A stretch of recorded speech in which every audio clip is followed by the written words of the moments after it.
నిన్నటి రోజుతో మనం బాలకాండ పూర్తి చేసుకోగలిగాం.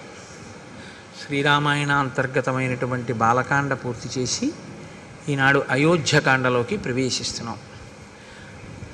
వాల్మీకి మహర్షి ఆ కాండలకి ఆ పేర్లు ఉంచడం వెనక శ్రీరామాయణానికి సంబంధించినటువంటి కథా విశేషాన్ని వివరణ చేస్తున్నటువంటి పరిస్థితిని బట్టి ఆ కాండలకు ఆ పేర్లు ఉంచారు. అయోధ్యకాండ అంటే ప్రధానంగా అయోధ్యానగరంలో జరిగినటువంటి ఇతివృత్తం. అదేమిటి? శ్రీరామాయణం రామచంద్ర ప్రభు అయోధ్యలోనేగా ఉండాలి. మిథిలానగరంలో సీతారాములకి వివాహం అయితే వాళ్ళ తర్వాత ఎక్కడ ఉండాలని మనం కోరుకోవాలి? అయోధ్యలోనే ఉండాలి. ఆయన అయోధ్యనే పరిపాలించాలి. ఆయన అయోధ్యనే పరిపాలిస్తే ఇంకా ఆయన నరుడిగా రావడం అనవసరం. ఎందుకని అంటే ఆయన వచ్చిన అవతార ప్రయోజనాలు రెండు: ఒకటి రావణ వధ, రెండు మనుష్యుని యొక్క గొప్పతనాన్ని నిరూపించడం. ఇందులో మనుష్యుని యొక్క గొప్పతనాన్ని నిరూపించడంలో కొంత భాగం జరిగింది ఇప్పటికీ. మిగిలినటువంటిది రావణ సంహారం తర్వాత మళ్ళీ జరగాలి. ఎందుకంటే ఆయన మళ్ళీ రాజారాముడు కావాలి. కాబట్టి అయోధ్యలోనే ఆయన ఉండడు అన్నది సుస్పష్టం. అయోధ్యని విడిచిపెట్టవలసి ఉంటుంది కొంతకాలం. కాబట్టి ఇప్పుడు అయోధ్యని విడిచిపెట్టవలసి ఉంటుంది. కాబట్టి అయోధ్యని విడిచిపెట్టడానికి కావలసిన కారణం ఒకటి అయోధ్యకాండలోనే పుడుతుంది. కాబట్టి ఇప్పుడు అయోధ్యకాండ అని ఆయన పేరు పెట్టడంలో ఉన్నటువంటి రహస్యం అది. కేవలం అయోధ్యలో జరిగిన వృత్తాంతముతో ఉన్నది అయితే రామచంద్రమూర్తి రావణవధానంతరం తిరిగి వచ్చిన తర్వాత కూడా అయోధ్యకాండే అనాలి. కానీ అలా అనలేదు. రామాయణంలో బాలకాండ తర్వాత అయోధ్యకాండ అనడం వెనక ఉన్న రహస్యం ఏమిటంటే సీతారాముల వివాహం అవడం అనేటటువంటిది శ్రీరాముడిగా రామచంద్రమూర్తిని లోకానికి పనికొచ్చేటటువంటి వ్యక్తిగా విశ్వామిత్రుడు అందించి తాను ఉత్తర దిక్కుకు వెళ్ళిపోయాడు. బాలకాండ అన్న పేరంటారా? బాలకాండ అనడానికి కారణం రాముని బాల్యాన్ని వర్ణించింది అని కాదు. ప్రధానంగా బాలుడు అంటే అందుకే గణపతిని ఎప్పుడూ కూడా బాలుడిగా చెప్తారు తప్ప గణపతికి, సుబ్రహ్మణ్యుడికి, వీళ్ళకి యవ్వనంలో ఉన్నవాళ్ళు, వృద్ధాప్యంలో ఉన్న వాళ్ళ కింద చెప్పరు. అసలు ఎప్పుడు బాలుడి కిందే చెప్తారు. బాలుడి కింద ఎందుకు చెప్తారో తెలుసా అండి? బాలుడి కింద చెప్పడానికి ఒక లక్షణం చెప్తారు పెద్దలు. ఇప్పుడు కోపం వస్తుంది పిల్లాడికి, ఏదో నాన్నగారు కాజా ఇవ్వలేదు, కోపం వస్తుంది. ఆ కోపం ఎంతసేపు ఉంటుంది అంటే మనం చెప్పలేము. 2 నిమిషాలు 3 నిమిషాలు ఉంటుంది, పోతుంది. పోయి మళ్ళీ నాన్నగారండి నాన్నగారండి అని వాడే వచ్చేస్తాడు. ఇందాక కోపపడ్డావు కదరా అంటే అసలు ఆ కోపపు ఛాయి కూడా వాడి మనసులో ఉండదు. వాడు నవ్వుతాడు అంతే. వాడికి ఏం జ్ఞాపకం కూడా ఉండదు. నిన్న నాన్నగారు కాజా తేలేదు, నేను నాన్నగారి మీద కోపం పెట్టుకున్నానన్న విషయం కూడా వాడి స్మృతిలో ఉండదు. అంతగా బాలురు ఎలా ప్రవర్తిస్తారో అలా మనం చేసేటటువంటి తప్పిదములను మన్నించి మన కార్యములకు విఘ్నములను తీసేస్తారు. కాబట్టి విఘ్నేశ్వరుడు బాలుడు, విశ్వామిత్రుడు బాలుడు. విశ్వామిత్రుడు బాలుడు అంటే అంత స్వచ్ఛమైనటువంటి హృదయము కలిగినటువంటి వాడు, బ్రహ్మర్షిత్వమును పొందినవాడు. బ్రహ్మర్షిత్వమును పొందినటువంటి విశ్వామిత్రుడు రామచంద్రమూర్తిని బాలకాండలో ఉత్తరోత్తరాలోకానికి పనికొచ్చేటటువంటి లోకాభిరాముడుగా ఎలా తయారు చేశాడో చెప్పిన కాండ విశ్వామిత్రుడి యొక్క జీవితాన్ని వర్ణన చేసిన కాండ. కాబట్టి దానికి బాలకాండ అని పేరు. ఇప్పుడు మనం అయోధ్యకాండలోకి ప్రవేశిస్తున్నాం. అయోధ్యకాండ తిక్కన గారి మాటల్లో చెప్పాలంటే ఊర్జిత కథోపేతంబు అంటారు. తిక్కన గారు మహాభారతంలో విరాట పర్వాన్ని ఆంధ్రీకరిస్తూ దాన్ని ఊర్జిత కథోపేతంబు అన్నారు. ఊర్జిత కథోపేతము అంటే ఏమిటో తెలుసా అండి? మంచి బిగితో కూడి ఉంటుందన్నమాట. అంటే నేను తేలిగ్గా మీకు అర్థమయ్యేటో మాట అనాలంటే సస్పెన్స్ అంటే బాగా తెలిసిపోతుంది. ఊర్జితము అంటే ఏం జరుగుతుంది ఏం జరుగుతుంది అని ఉత్కంఠ. అన్నీ బాగున్నట్టుంటాయి కానీ ఎక్కడో ఏదో జరిగిపోతోందని అనుమానం.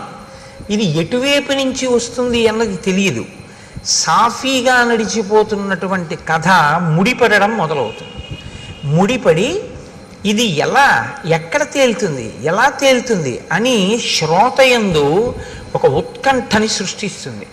అలా సృష్టించడం ఎక్కడ మొదలైందో దాన్ని ఊర్జిత కథ అని పిలుస్తారు. బాలకాండ ఊర్జిత కథ కాదు యథార్థానికి. ఎందుకంటే అసలు కొడుకులు లేరు, అశ్వమేధం చేస్తానంటే కొడుకు ఉడతాడా పుట్టడా అని మీకు అనుమానం ఏం లేదు. ఎందుకు లేదంటే వెంటనే సుమంత్రుడు చెప్పేశాడు, నేను విన్నానయ్యా ఇంతకుముందే బ్రహ్మమానసపుత్రుడు సనత్కుమారుడి దగ్గర నీకు కొడుకు ఉడతాడని చెప్పేశాడు. ఋష్యశృంగుడు ఆశీర్వచనం చేసేశాడు, వశిష్ఠుడు ఆశీర్వచనం చేసేశాడు. కాబట్టి కొడుకులు పుట్టేస్తారు. కాబట్టి అందులో ఊర్జిత కథ అనడానికి ఏముంటుంది, బాలకాండలో ఏం ఉండదు. అయోధ్యకాండ దగ్గరికి వచ్చేటప్పటికి ఊర్జిత కథ. అయోధ్యకాండ ఊర్జిత కథగా మనకి ప్రయోజనం ఏమిటో తెలుసా అండి? మనం గృహస్థాశ్రమంలో ఉన్నటువంటి వాళ్ళం. గృహస్థాశ్రమం అనేటటువంటిది బ్రహ్మచర్యము తర్వాత స్వీకరింపబడేటటువంటి ఆశ్రమం. ఈ గృహస్థాశ్రమంలో ప్రధానంగా పురుషుడు లేదా యజమాని లేదా జీవుడు ఏం చేయాలంటే అర్ధకామములను ధర్మబద్ధం చేసుకుని వైరాగ్యాన్ని సంతరించుకునే ప్రయత్నం చెయ్యాలి. కాబట్టి ధర్మం అంతా గృహస్థాశ్రమంలోనే ఉంటుంది. పట్టుకోవలసింది, అనుష్ఠించవలసింది అంతా ఇక్కడే. బ్రహ్మచారిగా ఉన్నప్పుడు ఏమిటంటే గురువుగారి దగ్గర నేర్చుకోవడం ఒక్కటే ధర్మం, అంతే. అంతకు మించి ఇంకా బ్రహ్మచారికి ఏముంటుంది, ఇంకేం ఉండదు ఆయనకి. కానీ గృహస్థాశ్రమంలోకి వచ్చేటప్పటికి చాలా జటిలంగా ఉంటుంది ఆ స్థితి. చాలా జాగ్రత్తగా ఉండవలసి ఉంటుంది గృహస్థాశ్రమంలో. కాబట్టి ఇప్పుడు రాముడు గృహస్థాశ్రమ ప్రవేశం చేశాడు, సీతాదేవిని చేపట్టాడు. కాబట్టి ఇప్పుడు రాముడు ఒక గృహస్థుగా ఎలా ప్రవర్తించి చూపిస్తాడు. ఇప్పటి వరకు ఒక బ్రహ్మచారిగా ఆయన తల్లితో తండ్రితో గురువుతో, తల్లితో తండ్రితో ఆయన ఎంతవరకు సమన్వయం చెందాడు, ఏం మాట్లాడాడు అన్నది పెద్ద అవకాశం మనకి లేదు తెలుసుకోవడానికి. అంతఃపురంలో ఏదో పిల్లలతో మాట్లాడతారు, అది పెద్ద విశేషం ఏం కాదు. కానీ గురువుగారి దగ్గర ఉండి నేర్చుకున్నది ఏదుందో అది ప్రధానం. అది ఒక్కటే ఉంటుంది బ్రహ్మచర్యంలో. గురువుగారు చెప్పింది వింటూ ఉండడం, గురువుగారి దగ్గర నేర్చుకుంటూ ఉండడం. అది జరిగిందా లేదా? జరిగింది బ్రహ్మచారిగా రామచంద్రమూర్తికి. గృహస్థాశ్రమంలోకి వచ్చేటప్పటికీ అనేక విధములైనటువంటి సమస్యలు తలెత్తుతాయి. పాత్ర మారిపోతుంది. ధర్మం భార్య దగ్గరికి వెడితే భర్తృధర్మం, తమ్ముడి దగ్గర నిలబడితే అన్నధర్మం, గురువు దగ్గరికి వెడితే శిష్యధర్మం, తండ్రి దగ్గరికి వెడితే కొడుకు ధర్మం. ఏ ధర్మానికి ఆ ధర్మాన్ని నిలబెట్టుకుంటూ అన్నిటికన్నా సమున్నతమైనటువంటి ధర్మం ఏదుందో, అంటే వేద ప్రోక్తమైనటువంటి ధర్మం ఏదుందో ఆ ధర్మంతో మిగిలినటువంటివి సమన్వయం చేసుకుంటూ వెడుతూ ఉండాలి. ఇది చాలా సంక్లిష్టమైనటువంటి వ్యవస్థ. ఇందులో మనకి పెద్దలు ఏం చెప్తారంటే ఈ ధర్మం అనేది మీరు ఎక్కడ తెలుసుకోవాలి అంటే ఒక్క వేదంలోంచే తెలుసుకోవాలి. ఎందుకంటే ధర్మం చెప్పడానికి అధికారం ఇంకెవరికి లేదు. నేను ధర్మం చెప్తానండి అంటే నాకేం అధికారం లేదు ధర్మం చెప్పడానికి. నేను చెప్పింది ధర్మం అవ్వదు, వేదం చెప్పింది ధర్మం అవుతుంది. వేదం చెప్పింది ధర్మం అయితే వేదం చదివి తెలుసుకోగలిగినటువంటి ప్రజ్ఞ ఇవాళ ఎంతమందికి ఉంటుంది? వేదంలో ధర్మం ఇలా ఉంది అని మనం ఎలా చెప్పగలం? చెప్పలేం. కాబట్టి ఋషులు ఏం చేశారంటే స్మృతులు కింద తీసుకొచ్చారు. గౌతముడు ఒక స్మృతి రచన చేశాడు, దాన్ని గౌతమ స్మృతి అంటారు. యాజ్ఞవల్కుడు ఒక స్మృతి చేశాడు, యాజ్ఞవల్క స్మృతి, అత్రి స్మృతి. ఇలా స్మృతులు వచ్చాయి. స్మృతులు ఏం చేస్తాయంటే వేదంలో ఉన్నటువంటి ధర్మసూత్రములను క్రోడీకరించి వాటిని అందంగా ఒక పొందికతో తీసుకొస్తారు. దానికి స్మృతి అని పేరు. శృతి స్మృతి రెండు విరుద్ధంగా ఉండవు. శృతిని స్మృతి అనుసరిస్తుంది. శృతిని స్మృతి ఎక్కడైనా తిరస్కరిస్తే దాన్ని మనం పాటించవలసిన అవసరం ఉండదు, ఎందుకంటే అది ధర్మ విరుద్ధం అవుతుంది. అసలు ధర్మ విరుద్ధమైన విషయాన్ని ఋషి ప్రతిపాదించడం. కాబట్టి శృతికి స్మృతికి మధ్యలో ఏదైనా భేదం ఉందా అంటే అది ఉన్నట్టు నీకు కనపడుతోందేమో, కానీ పెద్దల దగ్గర ఆశ్రయించి నువ్వు తెలుసుకుంటే ఆ భేదం ఉండే అవకాశం పెద్దగా ఏముండదు. ఋషి ఎప్పుడూ మన ప్రయోజనం కొరకే మాట్లాడతారు.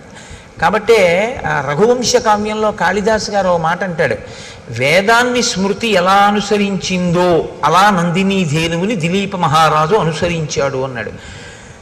శృతేరివార్థం స్మృతి రన్వగచ్చత్ అన్నాడు. శృతి యొక్క అర్థం వేదం ఏం చెప్పిందో దాన్ని స్మృతి అనుసరించినట్లు దిలీపుడు ఆ గోవుని నందినీ ధేనువుని అనుసరించాడు అన్నాడు. కాబట్టి ఇప్పుడు ధర్మాన్ని పాటించాలి, స్మృతులన్నా తెలిసి ఉండాలి, వేదమన్నా తెలిసి ఉండాలి. నాకు వేదము తెలియదు, స్మృతులు తెలియదు, మరి ఏం తెలుసుకుంటే ధర్మం తెలుస్తుంది? వేదోపబ్రహ్మణమైనటువంటి రామాయణంలో రాముడు ధర్మమూర్తి అయ్యాడు. ఎలా అయ్యాడు? పుట్టుక చేత ధర్మమూర్తి కాలేదు, ధర్మాన్ని అనుష్ఠించి ధర్మమూర్తి అయ్యాడు. కాబట్టి ఇప్పుడు నీవు శ్రీరామాయణం అయోధ్యకాండ ప్రత్యేకించి బాగా అర్థమైతే నీకు అనేకమైనటువంటి ధార్మిక విషయముల మీద అనుమానాలు తీరిపోతాయి. కానీ మీరు దాన్ని చాలా జాగ్రత్తగా అర్థం చేసుకోవలసి ఉంటుంది.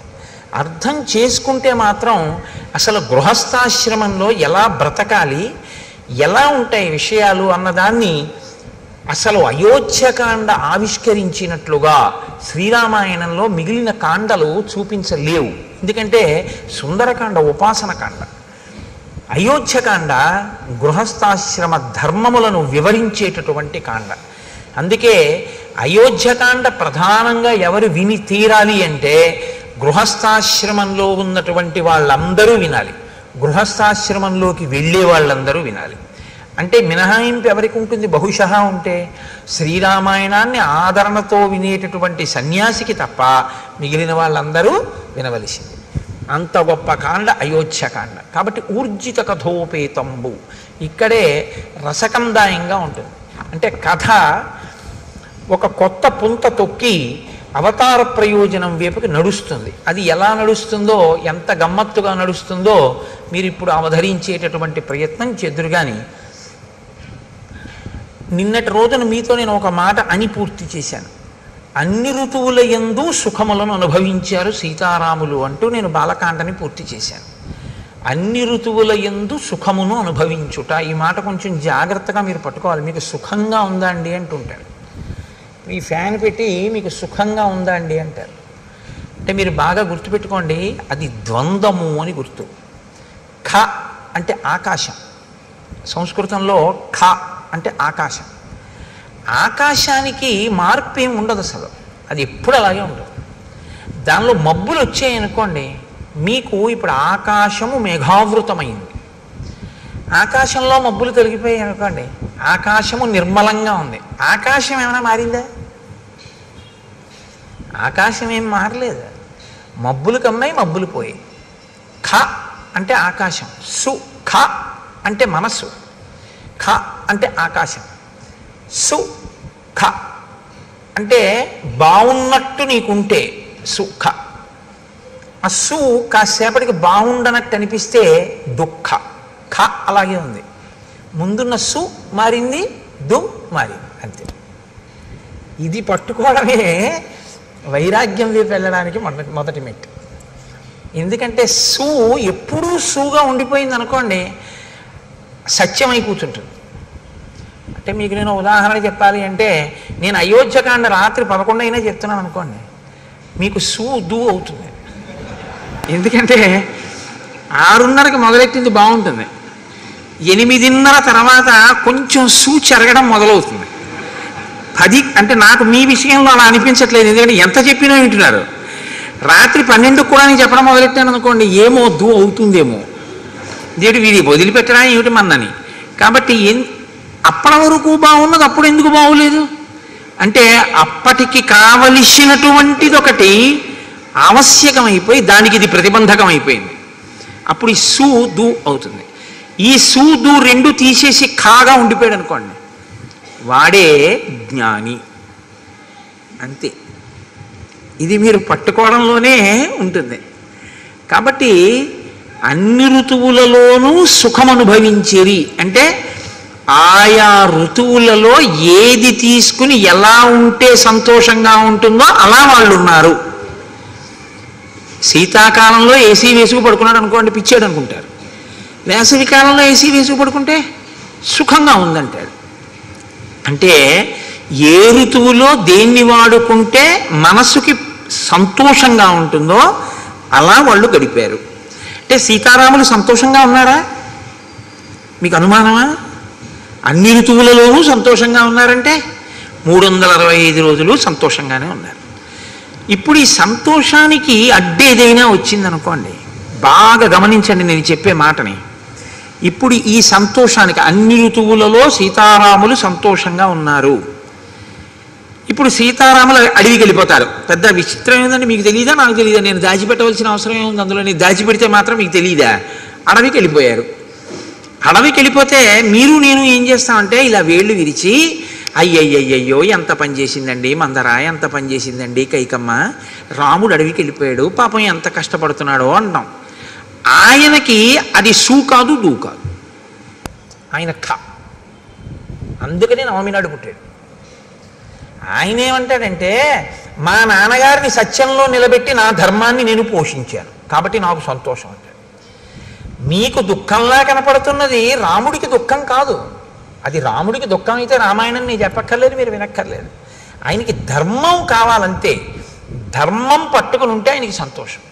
ధర్మం వదిలేశాడో రాముడు, అది ఆయనకి ఇబ్బంది. అందుకే అసలు వదలడం. ఎప్పుడైనా వదిలిపెడతాడేమో అన్నట్టు అనిపిస్తుంది ఒక్కొక్కసారి, కానీ వదలడం, దాన్ని పట్టుకుంటాడు. ఇది మీరు రామపాత్ర వైపు నుంచి పట్టుకోవాలి. కదలని రాముడు కదలకుండా ఉన్నా కదిలిపోతున్న పాత్రలు ఎన్నున్నాయో పట్టుకోవడం రామాయణం. కదలని రాముడు కదలకుండా ఉన్నాడు, కదులుతున్నవన్నీ కదలని దాన్ని ఆశ్రయించి కదులుతున్నాయి. మీరు గమనించండి, బండి కదులుతుంది. బండి కదలాలంటే దేన్ని ఆధారం చేసుకుని కదులుతుంది? చక్రాలను ఆధారం చేసుకుని కదులుతుంది. చక్రాలు దేనికి బిగింపబడి ఉంటాయి? ఒక ఇరుసుకుంటాయి. ఇరుసలా ఉండి చక్రాలు తిరుగుతూ ఉంటాయి. ఒక తిరగనిది తిరుగుతున్న దాని మీద ఉంటుంది. కదలని బండి కదులుతున్న చక్రాల మీద ఉంటుంది. కదులుతున్న చక్రాల వల్ల బండి కదులుతూ ఉంటుంది తప్ప అసలు అది కదలదు. లేదా కదలని దాన్ని ఆధారం చేసుకుని కదులుతూ ఉంటాయి చక్రాలు. అప్పుడు మీరు ఇరుసు కదలటం లేదు, చక్రాలు బిగింపబడి ఉన్నాయనుకుంటే. అలా లోపల కదలని రాముణ్ణి ఆధారం చేసుకుని కదిలిపోతున్న పాత్రలు కదిలిపోవడం మొదలవుతాయి అయోధ్యకాండ నుంచి. ఇంకా ఇది అయోధ్యకాండ నుంచి మీరు ఆ కోణంలో చూడవలసినటువంటి ఒక దృక్కోణం రామాయణాన్ని. అందుకని ఈ కదలికని చూపించడం గచ్చత, కదులుతున్నాయి. ఇక నుంచి నువ్వు జాగ్రత్తగా కదులుతున్నాయంటే కదలనిదేది, కదులుతున్నదేవి, ఇది చూడటం నేర్చుకో. ఇది వాల్మీకి హృదయం. గచ్చత అని మొదలెట్టారు ఆయన. గచ్చత అంటే వెళ్ళిపోయెను, వెడలిపోయెను అన్న మాటతో మొదలు పెట్టారంటే ఇది కదలిక. వెళ్ళడం అంటే కదలిక కదండి. ఈ కదలిక ఏ కదలని దాన్ని ఆధారం చేసుకుని కదలడం మొదలు పెట్టాయన్నీ. ఇది నువ్వు పట్టుకోగలిగితే కదలని వాడెవడో, దేని వలన కదలడో నువ్వు పట్టుకోగలవు. ఇది అయోధ్యకాండలో మీరు చాలా జాగ్రత్తగా పరిశీలించాలి. అలా కదలకపోవడానికి కారణం ఏమిటంటే ఆయన పట్టుకున్న ధర్మం రాముడిది. ఇప్పుడు గచ్చతామాతులకులం భరతేన తదానఘ శత్రుఘ్నో నిత్యశత్రుఘ్నో నీత ప్రీతి పురస్కృత. గచ్చతా మాతుల కులం. మాతుల కులం అంటే మేనమామ గారి ఇల్లు. భరతుని యొక్క మేనమామ యుధాజిత్, కేకయరాజు యొక్క కుమారుడు.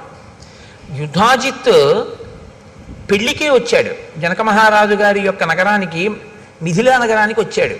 వచ్చి పెళ్ళి అయిపోగానే భరతుణ్ణి శత్రుఘ్నుణ్ణి నేను తీసుకెళ్తానని అడిగాడు. లేదా భరతుడు భరతుణ్ణి అడుగుతాడు కదండి, శత్రుఘ్నుణ్ణి అడగాడు. ఎందుకంటే భరతుడు కదా మేనల్లుడు. కాబట్టి భరతుణ్ణి అడుగుతాడు, ఒరే నిన్ను తీసుకెళ్దామని వచ్చాను రా, నీ పెళ్ళి అన్నారు అక్కడికి వచ్చాను, పెళ్ళి అయిపోయింది కదా, ఏదో నిన్ను తీసుకెళ్ళి సరదాగా నీతో గడపాలని ఉంది నాకు కొన్నాళ్ళు, అందుకు వచ్చాను, కాబట్టి నిన్ను తీసుకెళ్దాం అనుకుంటున్నాను అంటే భరతుడు తప్పకుండా వస్తాను మామయ్య అంటే కదా దశరథుడిని అడగడం వెళ్తానని. మీరు బాగా ఆలోచించండి. ముందు అసలు భరతుడు ఒప్పుకుంటే కదండి దశరథ మహారాజు గారిని అడగడం.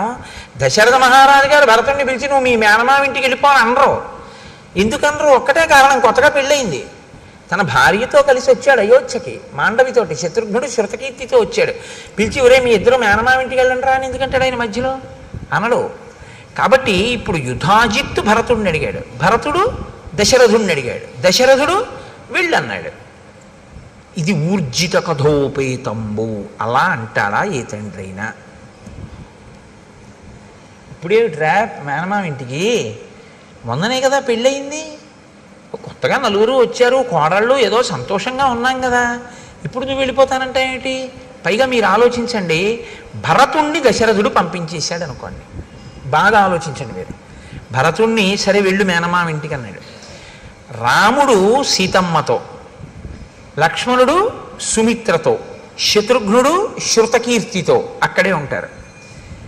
కొడుకు కోడలు కూడా లేకుండా ఉండిపోయింది ఎవరై ఉంటారు? కైకమ్మ అయి ఉంటుంది. కైకమ్మ అంటే దశరథ మహారాజు గారికి మహా ఇష్టం, ముగ్గురు భార్యల్లో ప్రియపత్ని ఆయనకి.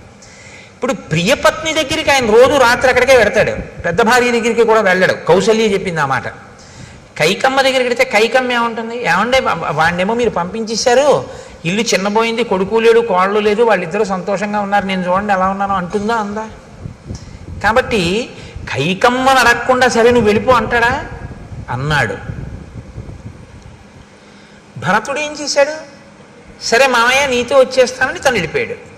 వెళ్ళిపోతూ ఏం చేశాడు? శత్రుఘ్నుని తీసుకెళ్ళిపోయాడు. అసలు మొదటి శ్లోకంలో ఉందండి పట్టంతా అయోధ్యకాండలో. గచ్చతా మాతుల కులం భరతేన తదానగ శత్రుఘ్నో నిత్యశత్రుఘ్నో నీత ప్రీతి పురస్కృత. తీసుకెళ్ళేటప్పుడు ఎలా తీసుకెళ్ళాడు శత్రుఘ్నుణ్ణి? అత్యంత ప్రీతితో తీసుకెళ్ళాడు. అత్యంత ప్రీతితో తీసుకెళ్ళడం దోషం కాదు, కానీ శ్రీరామాయణాన్ని మీరు జాగ్రత్తగా పరిశీలనం చేస్తే మాండవి శృతకీర్తి కూడా భరత శత్రుఘ్నులతో యుధాజిత్ ఇంటికి వెళ్ళినట్టు కనపడదు. భరతుడు తన మేనమామ ఇంటికి వెళ్తున్నాడు, శత్రుఘ్నుడికి యుధాజిత్తు మేనమామ కాడు. కానప్పుడు శత్రుఘ్నుడిని భరతుడు ఎలా పిలిచాడు? రమ్మని పిలిచాడు. పో. శత్రుఘ్నుడు ఎలా వెళ్ళిపోయాడు? వెళ్ళిపోయిన వాడు ఇప్పుడు రమ్మన్నాడు, ఏమిటి రమ్మని బాగుంటుందా అని ఏమాత్రం అనుకోకుండా ప్రీతితో వెళ్ళిపోయాడు, ప్రీతితో తీసుకెళ్ళిపోయాడు. అంటే భరత శత్రుఘ్నుల మధ్య ఉన్న అన్యోన్యత ఎంత గొప్పదంటే, భరతుడు ఎక్కడుంటే శత్రుఘ్నుడు అక్కడ ఉంటాడు. కథని కథగా వినండి అంతే మీరు.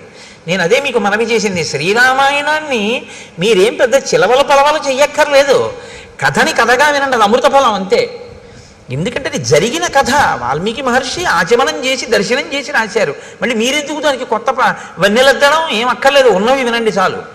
ఉన్నది వింటే మీకు అమృతం లభిస్తుంది. అవతార ప్రయోజనం నెరవేరడానికి కథ ఎలా బిగుస్తోందో చూడండి. ఇప్పుడు వీళ్ళిద్దరి మధ్య సఖ్యత ఉంది.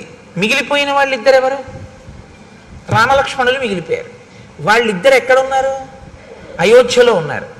వాళ్ళిద్దరి భార్యలు ఎక్కడున్నారు? అయోధ్యలో ఉన్నారు. భరత శత్రుఘ్నుల భార్యలు ఎక్కడున్నారు? అయోధ్యలోనే ఉన్నారు. పంపించిన దశరథుడు ఏదైనా మనస్సులో వాళ్ళు ఇక్కడ ఉండడం ఇష్టం లేక పంపాడా? వెళ్ళిపోయిన వాళ్ళు పెళ్ళవగానే ఏదైనా మనస్సు మారి మనం ఇక్కడ ఎందుకు, మనం మేనమామ ఇంటికి వెళ్ళిపోదామని వెళ్ళారా? ఇప్పటి వరకు ఇలాంటి అనుమానాలు ఏం లేవు రామాయణంలో కదండి. రామాయణం జరుగుతున్నప్పుడు దశరథుడి అంతఃపురం పక్కింట్లో మీరు ఉన్నారని ఊహిస్తే లోకం విషయాలు మనకు ఎక్కువ కావాలి కాబట్టి మనం ఆ కోణంలో ఆలోచించినప్పుడు దశరథుడు వెళ్ళమన్నాడా? పెళ్ళవగానే ఏమైనా మార్పు వచ్చి ఎవరి గొడవ వాళ్ళు చూసుకుంటూ ఏమైనా భరత శత్రుఘ్నులు ఇద్దరు వేరే వెళ్ళారా? మళ్ళీ ఇందులో కొత్త గొడవ ఏమిటంటే, భరత శత్రుఘ్నులు అన్నదమ్ములు గారు, ఒక తల్లి బిడ్డలు కారు, నలుగురు ఒక తండ్రి బిడ్డలు, కానీ నలుగురు ముగ్గురు తల్లుల బిడ్డలు. ఇందులో రామలక్ష్మణులు ఓ తల్లి బిడ్డలు మిగిలిపోయి శత్రుఘ్నులు ఓ తల్లి బిడ్డలు వెళ్ళిపోతే ఏదో ప్రమాదాన్ని మీరు శంకించవచ్చు. రాముడి దగ్గర సుమిత్ర కొడుకున్నాడు, భరతుడి దగ్గర సుమిత్ర కొడుకే ఉన్నాడు. సుమిత్రకి ఇద్దరు బిడ్డలు, లక్ష్మణుడు శత్రుఘ్నుడు. ఒకడు రాముడితో ఉన్నాడు, ఒకడు భరతుడితో ఉన్నాడు. ఒక తల్లి బిడ్డలే అయినా కూడా ఏమంటే రాజ్యం కదా, అధికారం కదా, వాళ్ళిద్దరి మధ్య మళ్ళీ పొసగలేదు. అందుకని ఒక ఆయన అటు చేరాడు, ఒక ఆయన ఇటు చేరాడు అనుకుందామా? అలా అనుమానం ఏమైనా ఉందా మీకు? ఊర్జిత కథోపేతంబో, ఆ కదలికలోనే ఎన్ని కదలికలు వచ్చాయో చూడండి ఆలోచనలు. భరతుడు అక్కడ కదిలితే శత్రుఘ్నుణ్ణి తీసుకుని వెళ్ళిపోతే ఎంత కదిలిందో చూడండి కథ, ఎన్ని ఆలోచనలు కదిలేయో చూడండి. ఇప్పటి వరకు అలా ఏమైనా అవకాశం ఉందా ఎక్కడైనా? లేదు. ఇంకిక్కడి నుంచి అన్నీ కదులుతుంటాయి లోపల. కాబట్టి ఇప్పుడు ఆ వెంటనే మహర్షి అంటారు, మాతులే నాశ్వపతిన చేత భరతుడు శత్రుఘ్నుణ్ణి కూడా తీసుకుని వెళ్ళినా భరతుడి మేనమామ అయిన యుధాజిత్తు వీడు కూడా ఎందుకు వీడితోటన్న భావన ఆయనకేం లేదు. ఈ ఇద్దరు పిల్లలకి యుధాజిత్ ఇంటికి వెళ్ళిపోయేటప్పుడు నేను అన్నయ్యతో వెళ్ళడం ఎందుకని శత్రుఘ్నుడికి లేదు, ఇప్పుడు తమ్ముడిని తీసుకెళ్ళడం ఎందుకని భరతుడికి లేదు. అంటే అందరి మనసులు నిర్మలంగానే ఉన్నాయా? మరి ఎందుకు తీసుకెళ్ళినట్టు యుధాజిత్తు? ఒక్క కారణం చేత మాత్రమే తీసుకెళ్ళాడు, మేనమామగా తన ముద్దు చెల్లించుకోవడానికి. అంతకన్నా నువ్వు అనుమానాలు ఏమీ పెట్టుకోవద్దు. మహర్షి వేసినటువంటి సంకేతం. నువ్వు అంతకన్నా ఏమైనా అనుమానాలు పెట్టేసుకుంటావేమో, అక్కర్లేదు. ఎందుకని? పుత్రస్నేహేన లాలిత, మాతులే నాశ్వపతిన. అశ్వపతి యుధాజిత్తుకున్న మారుపేరు. కేవలం మేనమామల ముద్దు మేలైన ముద్దు, తాతలకు తా ముద్దు తాను అబ్బాయి అని జానపదం. మేనమామల ముద్దు మేలైన ముద్దు, అందుకని మేనమామ తీసుకెళ్ళాడు. వాళ్ళు వెళ్ళారు. వెళ్ళిన వాళ్ళు అక్కడికి వెళ్ళిపోయారు కదా పెళ్ళవగానే. మరి భార్యల మీద కానీ తండ్రి మీద కానీ వాళ్ళంత ప్రేమ లేని వాళ్ళ? మరి రామలక్ష్మణులు ఉన్నారు, వాళ్ళిద్దరు వెళ్ళిపోయారు. తల్లిదండ్రుల మీద ఏమండి మీరు ఏమైనా చెప్పండి కానీ రామలక్ష్మణులకి ప్రీతి ఎక్కువ, అందుకే వాళ్ళు పాపం ఎప్పుడు విడిచిపెట్టి వెళ్ళలేదు. వాళ్ళిద్దరూ మాత్రం చూడండి తగుదనమ్మా అని మేనమామ గారు ఇంటికి వెళ్ళిపోయారని మీరు అంటారేమో. వెంటనే మహర్షి అంటారు, సర్వ ఏవతు తస్యేష్ఠా చత్వారః పురుషర్షభాః స్వశరీరాద్వినిర్వృత్తాః చత్వార ఇవ బాహవః. దశరథ మహారాజు గారికి రామ లక్ష్మణ భరత శత్రుఘ్నులు నలుగురి యందు ఉన్నటువంటి ప్రీతి ఎటువంటిదంటే, తన శరీరములోనే ఉన్నటువంటి ఉత్పన్నమైన 4 బాహువుల యందు తనకి ఎలా సమానమైన ప్రేమ ఉంటుందో దశరథుడికి కూడా అలాగే నలుగురు కొడుకుల మీద సమానమైనటువంటి ప్రేమ ఉన్నది. అంతే తప్ప భరత శత్రుఘ్నుల మీద తక్కువ ప్రేమ, రామలక్ష్మణుల మీద తక్కువ ప్రేమ అలా ఏం ఆయనకి లేదు. ఆయన మేనమామ పిలిచాడు, పంపించాడు. రామలక్ష్మణులు ఉన్నారు. శత్రుఘ్నుడు ఎప్పుడు భరతుడిని విడిచిపెట్టి ఉండడు, వెళ్ళిపోయాడు. లక్ష్మణుడు రాముడిని విడిచిపెట్టి ఉండడు, రాముడితో పాటు అంతఃపురంలో ఉండిపోయాడు. అంతవరకే. కాబట్టి భ్రాతరౌ స్మరతాం వీరో వృద్ధం దశరథం నృపం. వెళ్ళిన భరత శత్రుఘ్నులు ఎప్పుడూ దశరథ మహారాజు గారిని తలుచుకుంటూ ఉంటారు. ఎందుకు తలుచుకుంటూ ఉంటారు అంటే, నాన్నగారు పెద్దవారు అయిపోయారు, అది కారణం. వృద్ధం, అరే నాన్నగారు పెద్దవారు అయిపోయారే, మనం మామయ్య ఇంటికి వచ్చాం, సంతోషంగా గడుపుతున్నాం. కానీ పెద్ద ఆయన పాపం నాన్నగారి దగ్గర మనం ఉంటే నాన్నగారు సంతోషించి ఉండేవారు, నాన్నగారికి మనం శుశ్రూష చేసి ఉండేవాళ్ళం, ఇక్కడికి వచ్చాం, పెద్దవారు నాన్నగారు ఎలా ఉన్నారో అని వాళ్ళు నాన్నగారిని తలుచుకుంటూ ఉంటారు తప్ప వాళ్ళకి ఇంకా ఏ విధమైనటువంటి అన్యమైన ఆలోచన వాళ్ళకి లేదు. దశరథుడికి ఉన్నట్టు కనపడదు, యుధాజిత్తుకి లేదు, రామలక్ష్మణులకి లేదు, కానీ కదిలారు. కదలిక మాత్రం సంభవించింది. తేషామపి మహాతేజ రామో రతికర పితుః స్వయం భూరివ భూతానాం బభూవ గుణవత్తరః. ఈ అంతఃపురంలో రామలక్ష్మణులు ఉన్నప్పుడు దశరథ మహారాజు గారు పరిపూర్ణమైనటువంటి తృప్తినే పొందుతున్నాడు. ఎందుకు పొందుతున్నాడు అంటే, నలుగురు కొడుకులైనా అందులో పెద్దవాడైనటువంటి రామచంద్రమూర్తి యొక్క గుణముల శోభ అటువంటిది.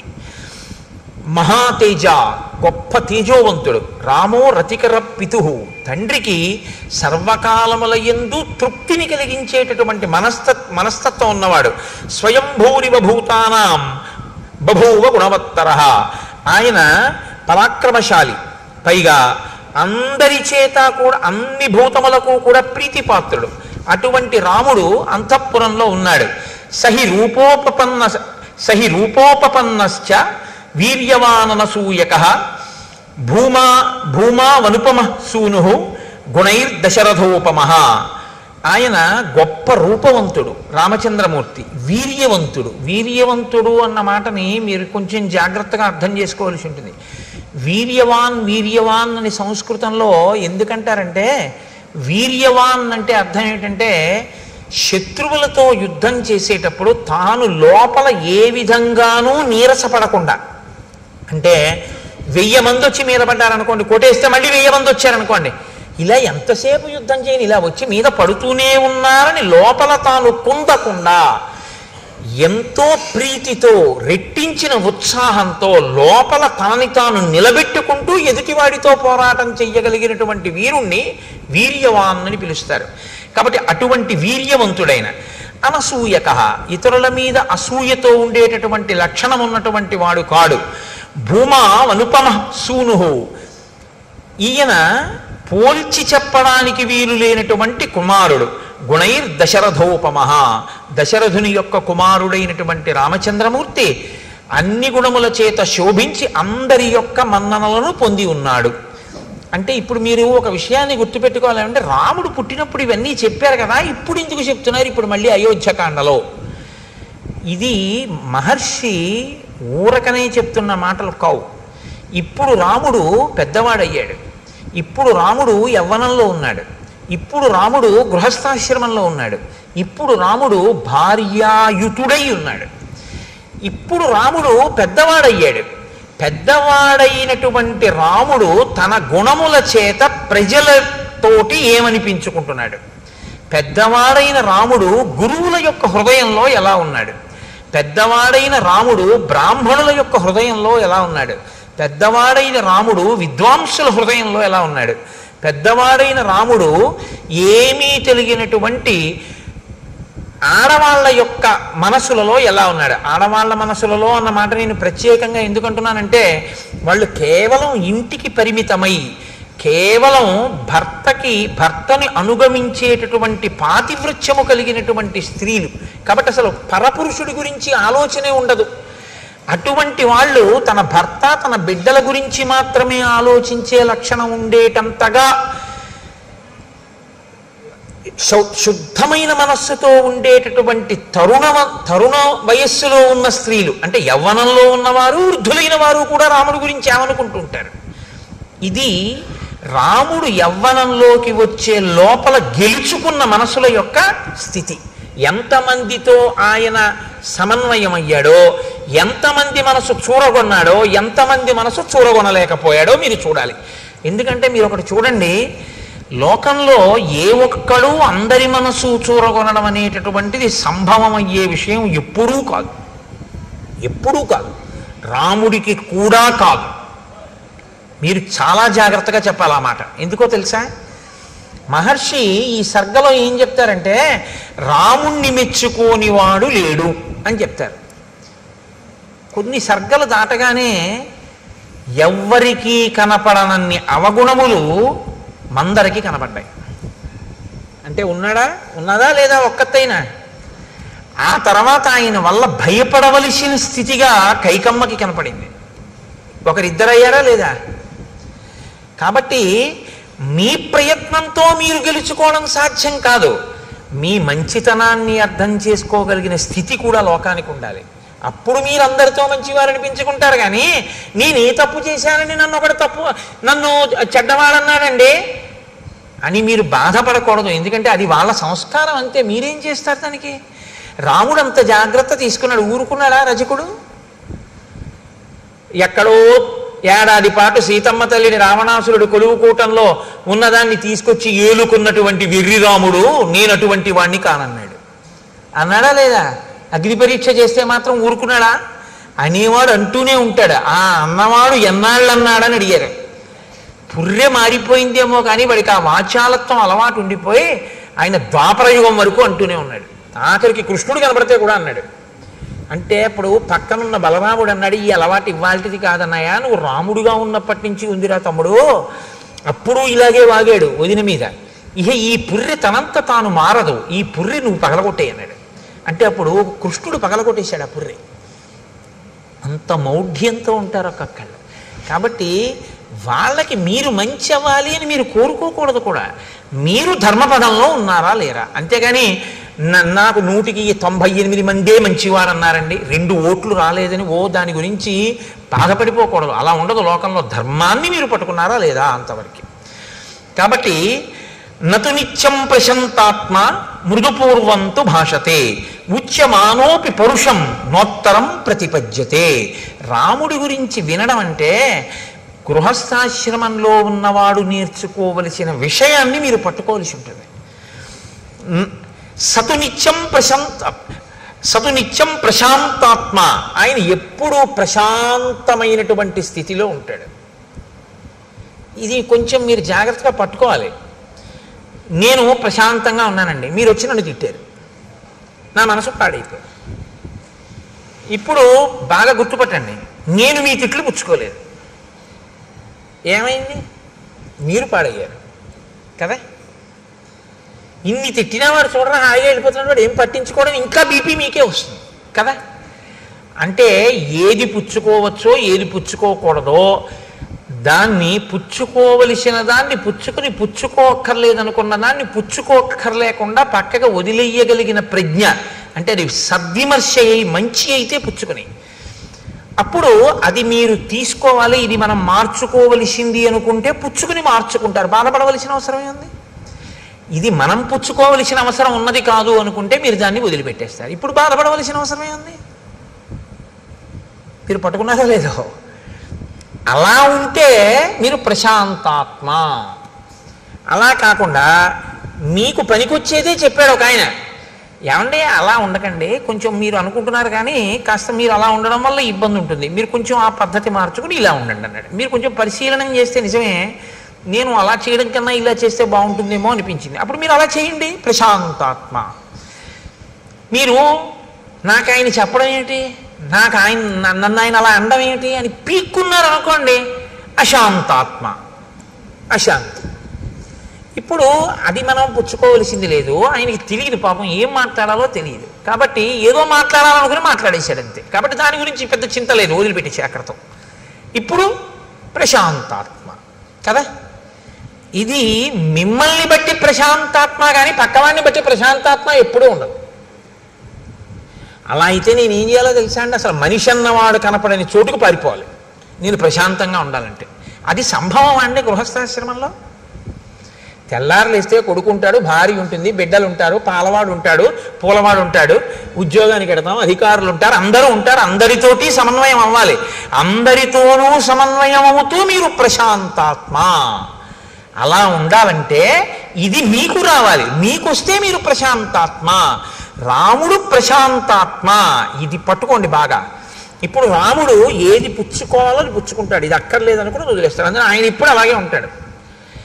ఉండని వాళ్ళు ఎవరంటే ఇన్నన్నా అలా ఉన్నాడని బాధపడేవాడు, ఇంత చెప్పినా మార్చుకోలేదని బాధపడేవాడు, లేకపోతే నీ చెప్తే మార్చుకున్నాడని పొంగిపోయేవాడు. మీరు పట్టుకున్నారో లేదో. ఆయన మార్చుకున్నాడండి, ఆయనండి నీ చెప్తేనే మార్చుకున్నాడని వీడు పొంగిపోయాడు. ఇప్పుడు పొంగు వీడిది, ఆయన ఏందేం లేదు, ఆయన ప్రశాంతాత్మ. నీ చెప్పానండి, ఆయన వినలేదు, వీడు కుంగిపోయాడు, కుంగిపోయింది వీణ, ఆయనకేం లేదు, ప్రశాంతాత్మ. పొంగు కుంగు నీకొస్తున్నాయి, ఆయనకేం లేదు.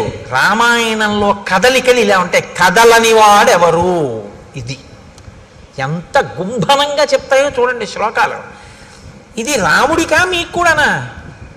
మీకు కూడా. రక్తపోటు ఎందుకు వచ్చింది అంటే ఆందోళన వలన. ఆందోళన వలన ఎందుకు వచ్చింది అంటే ప్రతి చిన్న విషయానికి కదిలిపోతాడు. అలా కదిలిపోకుండా ఉండాలంటే ఏమిటి మార్గం అంటే శ్రీరామాయణం ఒక పెద్ద మనస్తత్వ శాస్త్రము. మీకు ప్రశాంతంగా జీవితం చేసుకునేటటువంటి మార్గాన్ని శ్రీరామాయణం ఉపదేశం చేస్తుంది.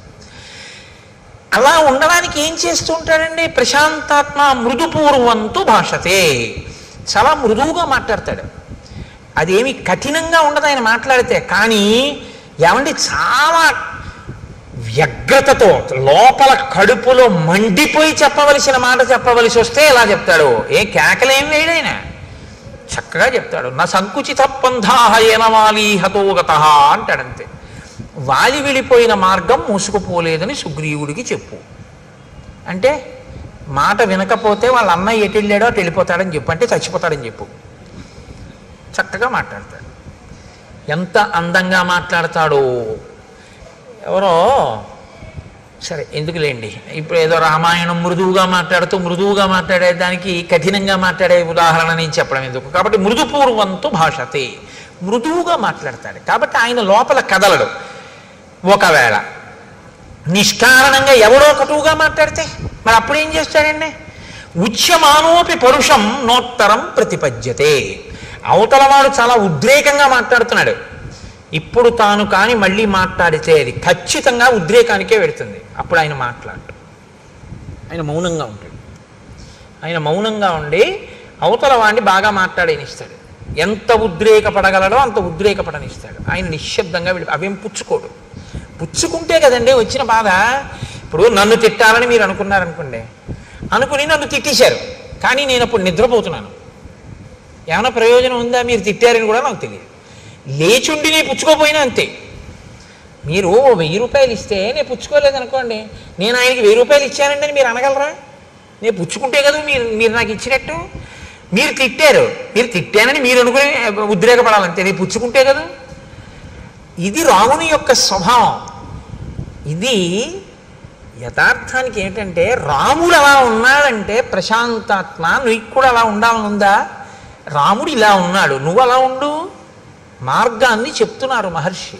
ఎందుకంటే గృహస్థాశ్రమంలో మనం వివిధమైనటువంటి వ్యక్తులతోటి సందర్భంలోకి వస్తాం. నాకు ఒక మిత్రుడు ఉండేవాడు, ఎప్పుడు ఎవరినో ఒకళ్ళని తిట్టేవాడు, రోజు ఆఫీసులో రోజు దెబ్బలాడేవాడు. మొన్న మా అమ్మాయి పెళ్లి భోజనానికి వస్తే నేను అన్నాను కూడా, నీ గురించి ఉపన్యాసంలో చెప్తున్నాను ఆయన ఈ మధ్యని. అంటే అతను అన్నాడు, నేను రోజున అన్నాను, ఏమయ్యా నువ్వు రోజు ఎవరో ఒకరితో దెబ్బలాడతావు కదా, అసలు ఎవ్వరూ దెబ్బలాడకుండా నువ్వు దెబ్బలాడినా మౌనంగా ఉన్నారనుకో, ఏం చేస్తావయ్యా, ఎలా దెబ్బలాడతావు అన్నాను.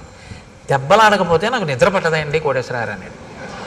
మరి దెబ్బలాడకపోతే ఎవ్వరూ దెబ్బలాడకుండా అందరూ మౌనంగా ఉన్నారు, నువ్వేమన్నా ఊరుకున్నారు, ఏం చేస్తావు అన్నాను. మా ఆవిడితో దెబ్బలాడతానన్నాడు. మీ ఆవిడ దెబ్బలాడకపోతే అన్నాను. మా ఆవిడితో ఎలా దెబ్బలాడాలో నాకు తెలుసు అన్నాడు. నేను తెల్లబోయాను, ఎలా దెబ్బలాడతావు అన్నాను. ఆవిడని ఎలా దెబ్బలాడగలవు నువ్వు ఆవిడితో అన్నాను. ఏముంది, ఇంటికి వెళ్ళి అడుగుతాను, ఉత్తరాలు ఏమైనా వచ్చాయా అని అడుగుతాను. వచ్చాయి అందనుకోండి. కన్యాదానం ఎందుకు చేశాడు మీ నాన్న? కన్యాదానం చేసి నాతో పంపడం ఎందుకు, రోజుకో ఉత్తరం రాయడం ఎందుకు, నీకేమో పుట్టింటి మీద వ్యామోహం కల్పించడం ఎందుకు, నిమిషానికి ఒకసారి నువ్వు పుట్టింటికి ఎడతాను అనిపించేటట్టుగా చేయడం ఎందుకు, ఎందుకు ఆపాటి దానికి ఆ పుట్టింట్లోనే ఉంచుకోపోయాడా, ఎందుకు ఇచ్చినట్టు పిల్లనని చెప్పి అయిన దానికి కాని దానికి చెలరేగిపోతాను అలా మెట్ల మీద. ఆవిడ కోపం వచ్చేదో ఉంటుంది. నేను అన్నాను, మరి ఉత్తరం రాయిపోతే అన్నాను. కన్యాదానం చేసేసాడుగా, ఇంకా ఏమైపోతే ఆయనకి ఎందుకు, ఓ క్షేమంగా ఉన్నావా ఏమిటని కూడా ఉత్తరం రాయడు. ఎంత గొప్ప నాన్నే మీ నాన్న అంటానన్నాడు. అయ్యి బాబోయ్ నాయన నీతో చాలా కష్టం రా అన్నాడు. కాబట్టి అలా ఉన్నాడనుకోండి, మీరేం చేస్తారు దానికి? అప్పుడు రాముడు ఏం చేస్తాడంటే మౌనంగా ఉంటాడు అన్నారు మహర్షి. నోత్తరం ప్రతిపద్యతే, ఏమీ మాట్లాడ్డు, నిశ్శబ్దంగా ఉంటాడు. ఆయన నిశ్శబ్దంగా, నేను మాట్లాడను, జవాబు చెప్పను ఇప్పుడు, అంతే, అలా ఉంటాడు. కథంచిదుపకారేణ కృతే నైకేన తుష్యతి నస్మరత్యపకారాణం శతమప్యాత్మవత్తయ. కథంచిదుపకారేణ, కథంచి అంటే కావాలని చేసింది కాదు, అనుకోకుండా చేసిన ఉపకారం. అనుకోకుండా ఆయన వల్ల ఒక ఉపకారం జరిగింది, కావాలని చేద్దామని చేసిన ఉపకారం ఏం కాదది. కథంచిదుపకారేణ కృతే నైకేన తుష్యతి, అలాంటి ఉపకారం ఒక్కటైనా సరే ఎంతో సంతోషపడిపోతాట. గుర్తుపెట్టుకుని ఆయనండి నాకు ఈ ఉపకారం చేశారు, ఆయనండి నాకు ఈ ఉపకారం చేశారంటట. నిజంగా ఆయన ఏం కావాలని ఏం చేయలేదు. ఏదో రాముడు నేను ఓ దగ్గర కూర్చున్నాం అనుకోండి, రాముడు టికెట్ కొనుక్కుందామని ఎడుతున్నాడు, రాముడు పెట్టి నా పెట్టి పక్కన పెట్టాడు, నాకేం చెప్పలేదు, వెళ్ళిపోయాడు. ఈలోగా ఓ దొంగ అటుగా వచ్చాడు, ఆ పెట్టి పట్టుకెడదాం అనుకుని నా పెట్టే అనుకుని పట్టుకెళ్ళలేదు, పక్క వాళ్ళ పెట్టి పట్టుకుని వెళ్ళబోయాడు, పట్టుకున్నారు, కొట్టారు.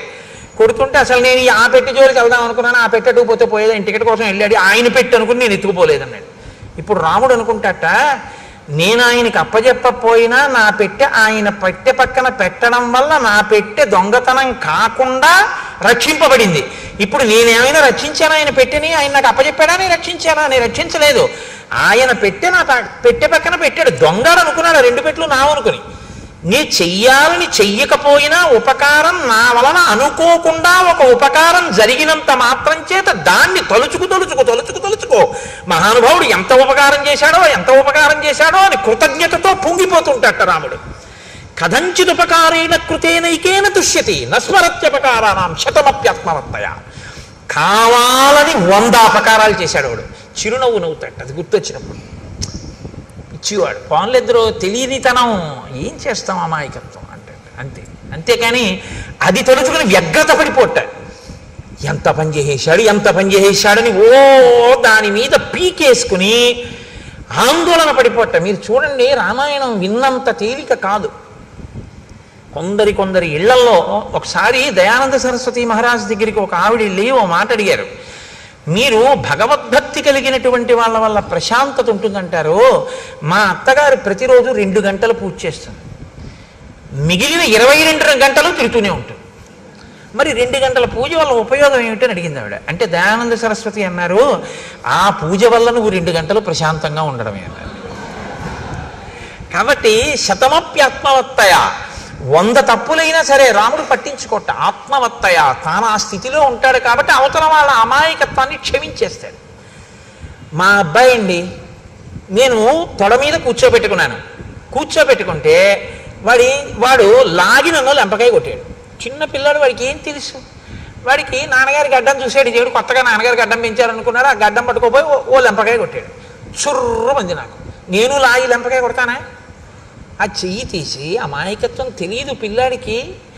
ఇలా అన్నాడు, ఎంత దెబ్బ తగిలిందిరా అని ఓ ముద్దు పెట్టుకుని, నాన్న కొట్టకు అన్న 2 చేతులు నా చేతితో పట్టుకుంటాను కాసేపు. అలా కొట్టకూడదు, దెబ్బ తగిలింది చూసా, నీ పెట్టిందా లేదా? ఎందుకు మన్నించగలిగాను? నా బిడ్డ అమాయకుడు, వాడికి ఏం తెలుసు?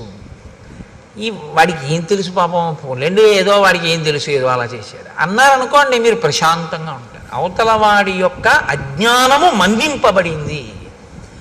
అందుకే పెద్దలు ఏం చెప్తారంటే, 3 నీకు తెలిసి ఉంటే నీకు ఇబ్బంది ఉండదంటారు. లోకంలో నీతో సమానులు కనపడతారు, నీకన్నా అధికులు కనపడతారు, నీకన్నా తక్కువ వాళ్ళు కనపడతారు. ఈ 3 లేకుండా అసలు నువ్వు సమాజంలో తిరగడం కుదరదు. అసలు ఈ 3 విషయంలో మీరు లోపల ఏదైనా బయాస్ అంటారు ఇంగ్లీష్లో, అన్యథా మనసులో భావం ఉందనుకోండి, మీరు ఇమడలేరు, ఇబ్బంది పడిపోతారు. మీరు ఒక చోటికి వెళ్ళారంటే మీతో సమానులు ఉంటారు, మీకన్నా కింద వాళ్ళు ఉంటారు, మీకన్నా పై వాళ్ళు ఎప్పుడూ ఉంటారు. మీరు చదువుకుంటుంటే మీకన్నా బాగా చదివే వాళ్ళు ఉంటారు, మీతో సమానులు ఉంటారు, మీ అంత చదవలేని వాళ్ళు ఉంటారు. శాస్త్రం ఎప్పుడూ ఏం చెప్తుందంటే, ఈ 3 పట్ల నిశ్చితాభిప్రాయం ఉండాలి నీకు. నీతో సమానులు గౌరవం, నీతో సమానులైనటువంటి వారి యందు ఆదరం ఉండాలి, ప్రేమ, కలిసి తిరిగేటటువంటి సుహృత్ సంబంధం ఉండాలి. నీకన్నా ఉన్నతులు గౌరవం ఉండాలి. మహానుభావుడు ఎంత సాధన చేశాడో, నాకన్నా అంత పైమెట్టు మీద నించున్నాడు, ఆయన్ని మనం చూసి నమస్కారం చేసి ఆయనలా మనం కూడా అవ్వాలని నువ్వు గౌరవించగలగాలి.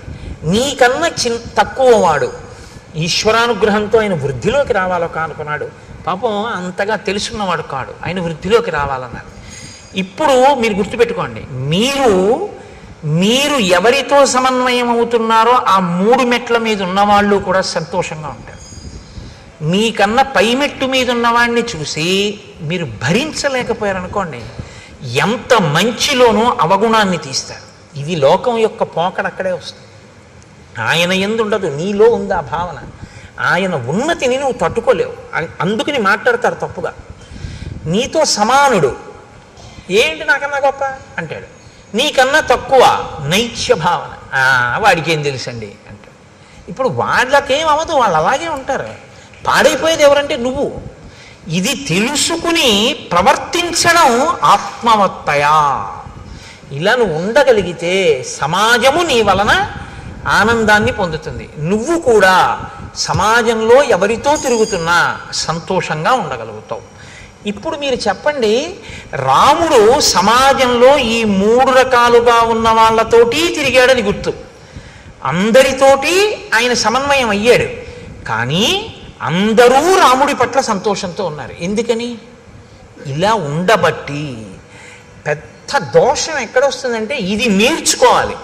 మీరు నేర్చుకోవలసిన అవసరం లేకుండా వచ్చేది ఏదంటే ఆ 3. నేను ఎప్పటికీ మర్చిపోను నా జీవితంలో ఒక సంఘటన. నేను విశాఖపట్నంలో ఉద్యోగం చేసే రోజుల్లో మా పక్క వాటాల్లో ఒక 5 ఏళ్ల పిల్ల ఉండేది, జ్యోత్స్న అని. అది పాలు తాగుతోంది.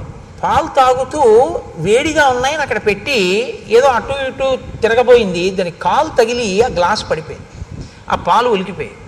నేను అక్కడే ఉన్నాను. వాళ్ళ అమ్మగారు వచ్చారు, వచ్చి అదేంటే పాలు అలా పంపేశావు అన్నారు. అంటే నేను అన్నాను, లేదంటే పాపం చూసుకోలేదు, పాలు పడిపోయాను. ఆ పిల్లంది వెంటనే, కాదు పాలు పడిపోలేదు, నేనే తంతే పడిపోయాను. నేను అలా ఉండిపోయాను. అబద్ధానికి అలవాటు పడిపోయింది నా సంస్కారం. పాలు పడిపోతాయా? పాలు ఎందుకు పడిపోతాయి? నేను పాలు పడిపోయామ్మా అన్నాను. అమ్మాయింది, పాలు పడిపోలేదు, నేను తంతే పడిపోయాను. అంటే పసిపిల్ల కదండి. మీకు ఎందుకు విఘ్నేశ్వరుడు పసివాడో చెప్పాను చూశారు. పిల్లకి అలా చెప్పడం ఇష్టం లేదు, అది అబద్ధం కదా. పాలు పడిపోవడం ఏంటి? నేను తంతే పడిపోయాయి. పాలు పడిపోయా అంటాడు ఏంటైనా? పాలు పడిపోలేదు, నేను తంతే పడిపోయామ్మా అంది. నేను నిజంగా మీరు చెప్తే నమ్మరు, ఆశ్చర్యపోయాను. చదువుకున్నాం, సంస్కారవంతులం అయ్యామని మనకి జీర్ణమైంది. ఇది ఒక పసిపిల్లకి ఇంకా ఈ సంస్కారం అంటక ఉండిపోయిన సత్యగుణం, అది ఎంత తేడారా అనిపించింది నాకు. కాబట్టి కదంచిదుపకారీణ కృతేనైకేన తుష్యతి నస్మరత్యపకారాణం శతమప్యాత్మవత్తయ. బుద్ధిమాన్ మధురాభాషీ పూర్వభాషీ ప్రియం వద వీర్యవాన్ నచ వీర్యేణ మహతా స్వేన విస్మిత. ఆయన బుద్ధిమాన్, చాలా బుద్ధి కలిగినటువంటి వాడు. మధురాభాషి, మాట్లాడేటప్పుడు చాలా మధురంగా మాట్లాడతాడు. అందుకని వినబుద్ధి వేస్తుంది. రాముడు మాట్లాడుతుంటే వినాలనిపిస్తుంది, మాటలు తీయగా ఉంటాయి. పూర్వభాషి, ఇది మీరు గమనించారో లేదో, లోకంలో ఇది ఒక పెద్ద సమస్య. నన్ను ఆయన ఎరా నేను నీకెందుకు కనపడతానంటాడు. తాతగారు ఏమి ఉరే ఎలా ఉన్నావు అనొచ్చు కదా, అండవు. ఇందాక నుంచి చూస్తున్నాను రా, నువ్వు నన్ను పలకరిస్తావేమో అని, నేను ఎందుకు కనపడతాను నీకు అంటాడు. అదేంటి తాతగా నేను చూడలేదు, అదేలే అంటాడు. ఎందుకు ఆ మాట? ఎలా మనవడా ఎలా ఉన్నావు అని ఈయన అనకూడదా ముందు? అంటే నేను తాతని, నేను పెద్దవాడిని, ఈ మధ్యనే వీడికి ఉద్యోగం వచ్చింది, వీడు నన్ను పలకరించట్లేదు, వీడికి అతిశయం ఎక్కువైపోయింది, ఇది నీ మనసులో భావన. పాప ఆ పిల్లాడు చూడలేదు. రాముడుట అది కాదుట, పూర్వభాషి. ముందు రాముడు మాట్లాడతాట. రాముడిని ఎవరైనా పలకరించారనుకోండి చిన్నపుచ్చుకుంటాట. అయ్యో అదే నేను మాట్లాడలేదు, పాపం వాళ్ళే వచ్చి పలకరించారు ఏమిటని. నువ్వు అందరినీ రాముడే ఏమో బాగున్నారా, ఏమన్నా అయ్యా బాగున్నారా అని రాముడే పలకరిస్తాట. పూర్వభాషి అంటే ఇంకోళ్ళు నన్ను పలకరించడం, నేను వాళ్ళని పలకరించాలి కదా ప్రేమగా అని చిరునవ్వుతో పలకరిస్తాట. హృదయ సంస్కారం అది. కాబట్టి పూర్వభాషి. అటువంటి రాముడు ప్రియం వద వీర్యవాన్న చ వీర్యేణ మహతా స్వేన విస్మిత. ఆయన అంత పరాక్రమం ఉండి కూడా, అటువంటి వీర్యవాన్ అయ్యుండి కూడా నేను వీర్యవంతుణ్ణి అని ఎన్నడూ కూడా అతిశయంతో అహంకారంతో ఉన్నవాడు కాడు. నచానృత కథో విద్వాన్ వృద్ధానాం ప్రతిపూజక అనురక్త ప్రజాభిశ్చ ప్రజాశ్చాప్యనురంజతే. ఆయన ఇది ఒకటి చాలా గొప్ప విషయాన్ని మీరు వినాలి. ఇది ఇవాల్టి రోజున చాలా మందిని పాడు చేసేటటువంటి పెద్ద సమస్య ఇదే. నచానృత కథో, ఆయన ఎన్నడూ కూడా అసత్యమాడేటటువంటి వాడు కాడు. ఆయన విద్వాన్, అన్నీ తెలుసున్నటువంటి వాడు.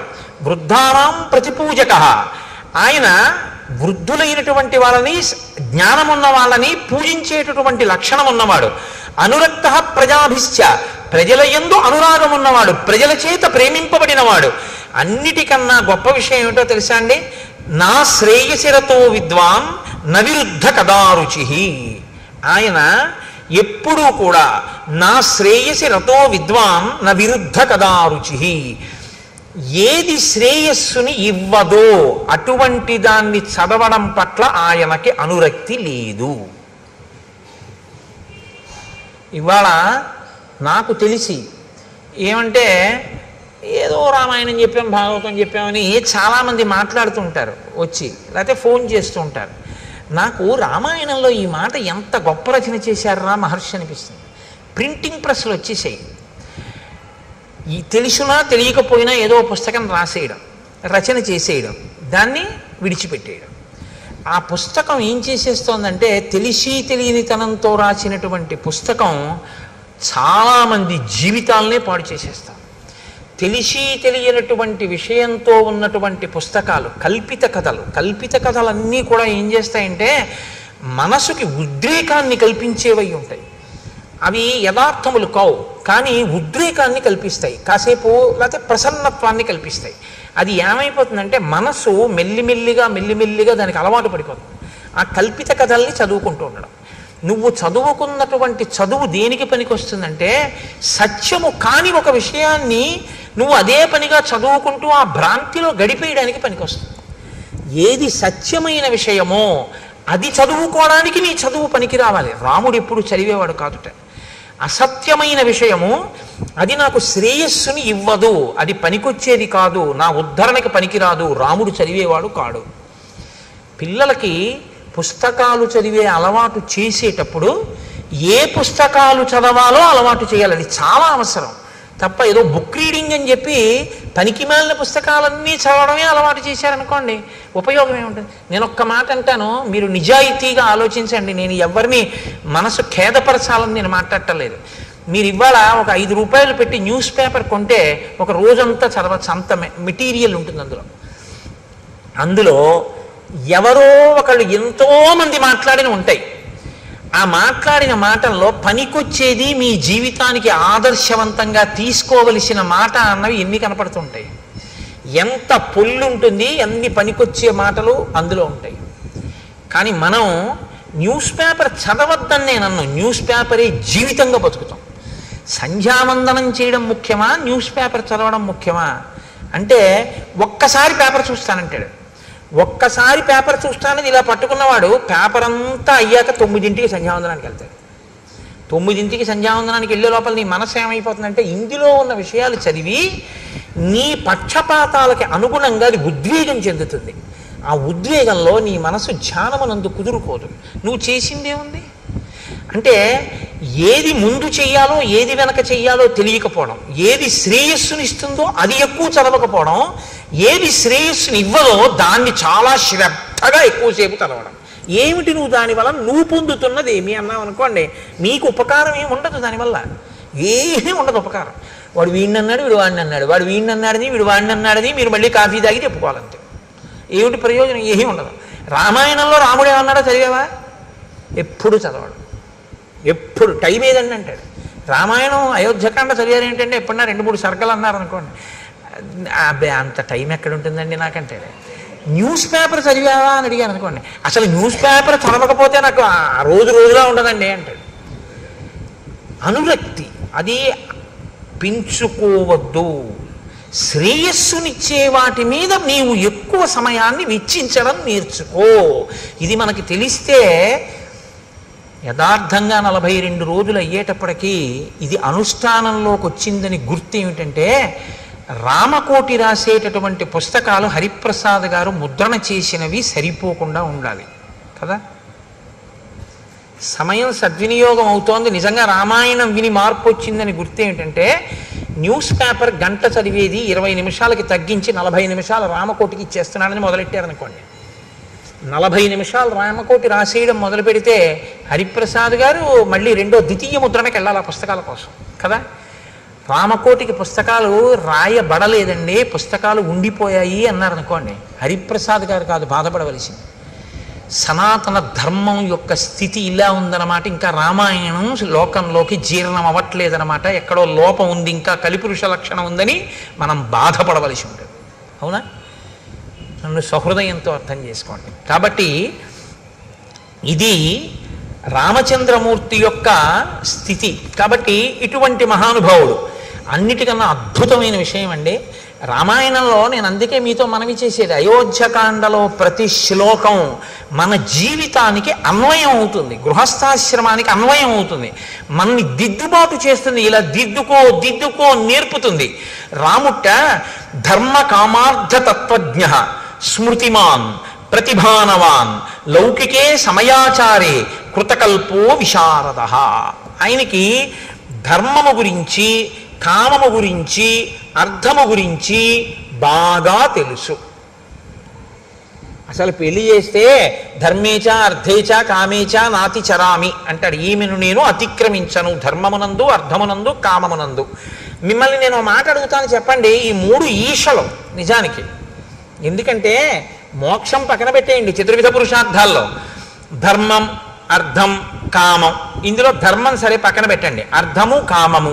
అర్థం అంటే డబ్బే కదండి, అందాక అనుకోండి. పోని ధనీష, అది 3 ఈశలలో ఒక ఈశ. అది అంటే మనిషిని పాడు చేసేది, అది జన్మాంతరం వాసన కింద తరుగుతుంది మనిషిని. అటువంటిది ధనేష. ధనేష, దారేష, పుత్రేష, ఈ 3ను. ఇవి మనసుని వదలవు జాగ్రత్త. అంటే ఏమిటో తెలుసా అంటే, మనసుని వదలవన్న మాట ఎందుకంటారో తెలుసా?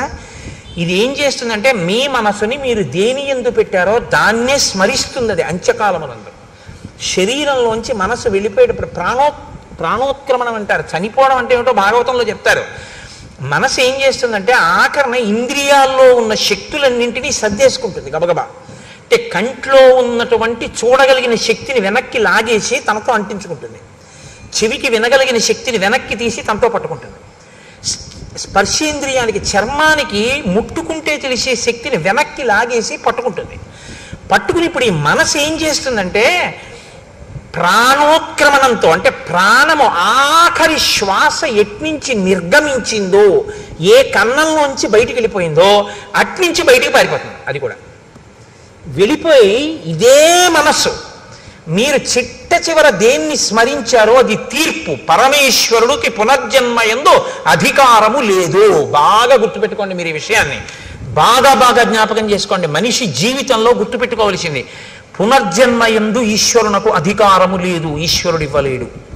మళ్ళీ నన్ను మనిషిగా పుట్టించు, ఈశ్వరుడు పుట్టించలేడు, ఇవ్వలేడు ఈశ్వరుడు. ఎందుకో తెలుసా అండి? అది మీకు వదిలిపెట్టేశాడు మనిషికి.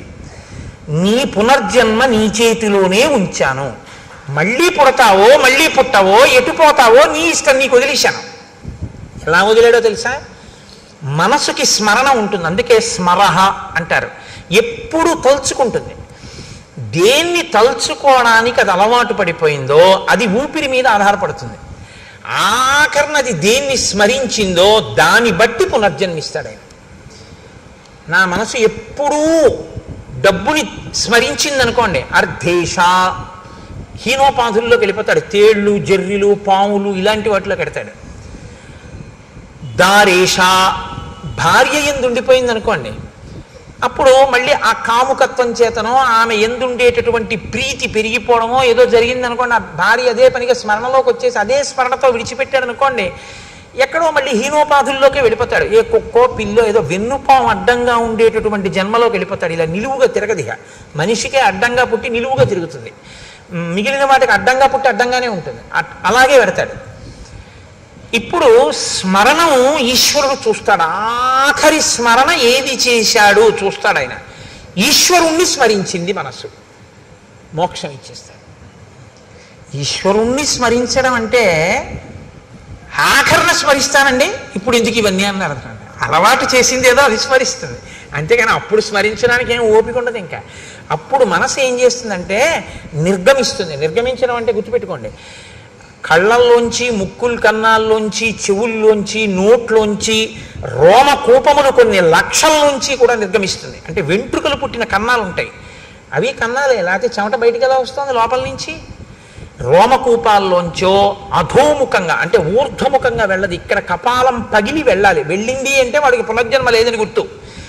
అలా వెళ్ళలేదు అంటే ఎటో కింద కన్నాల్లోంచి వెళ్ళాడు. కింద కన్నాల్లోంచి వెళ్ళాడంటే వీడికి ఇచ్చిన ఉపాధిని వీడు వాడుకోలేదు. దీంతో ఏది చేరాలో అందుకు వాడు ఉపయోగించలేదు కాబట్టి అయిన వాళ్ళందరూ ఏం చేస్తారో తెలుసా అండి? దిక్కుమాలాడు, వీడి బతుకు ఏమిటో తెలుసా?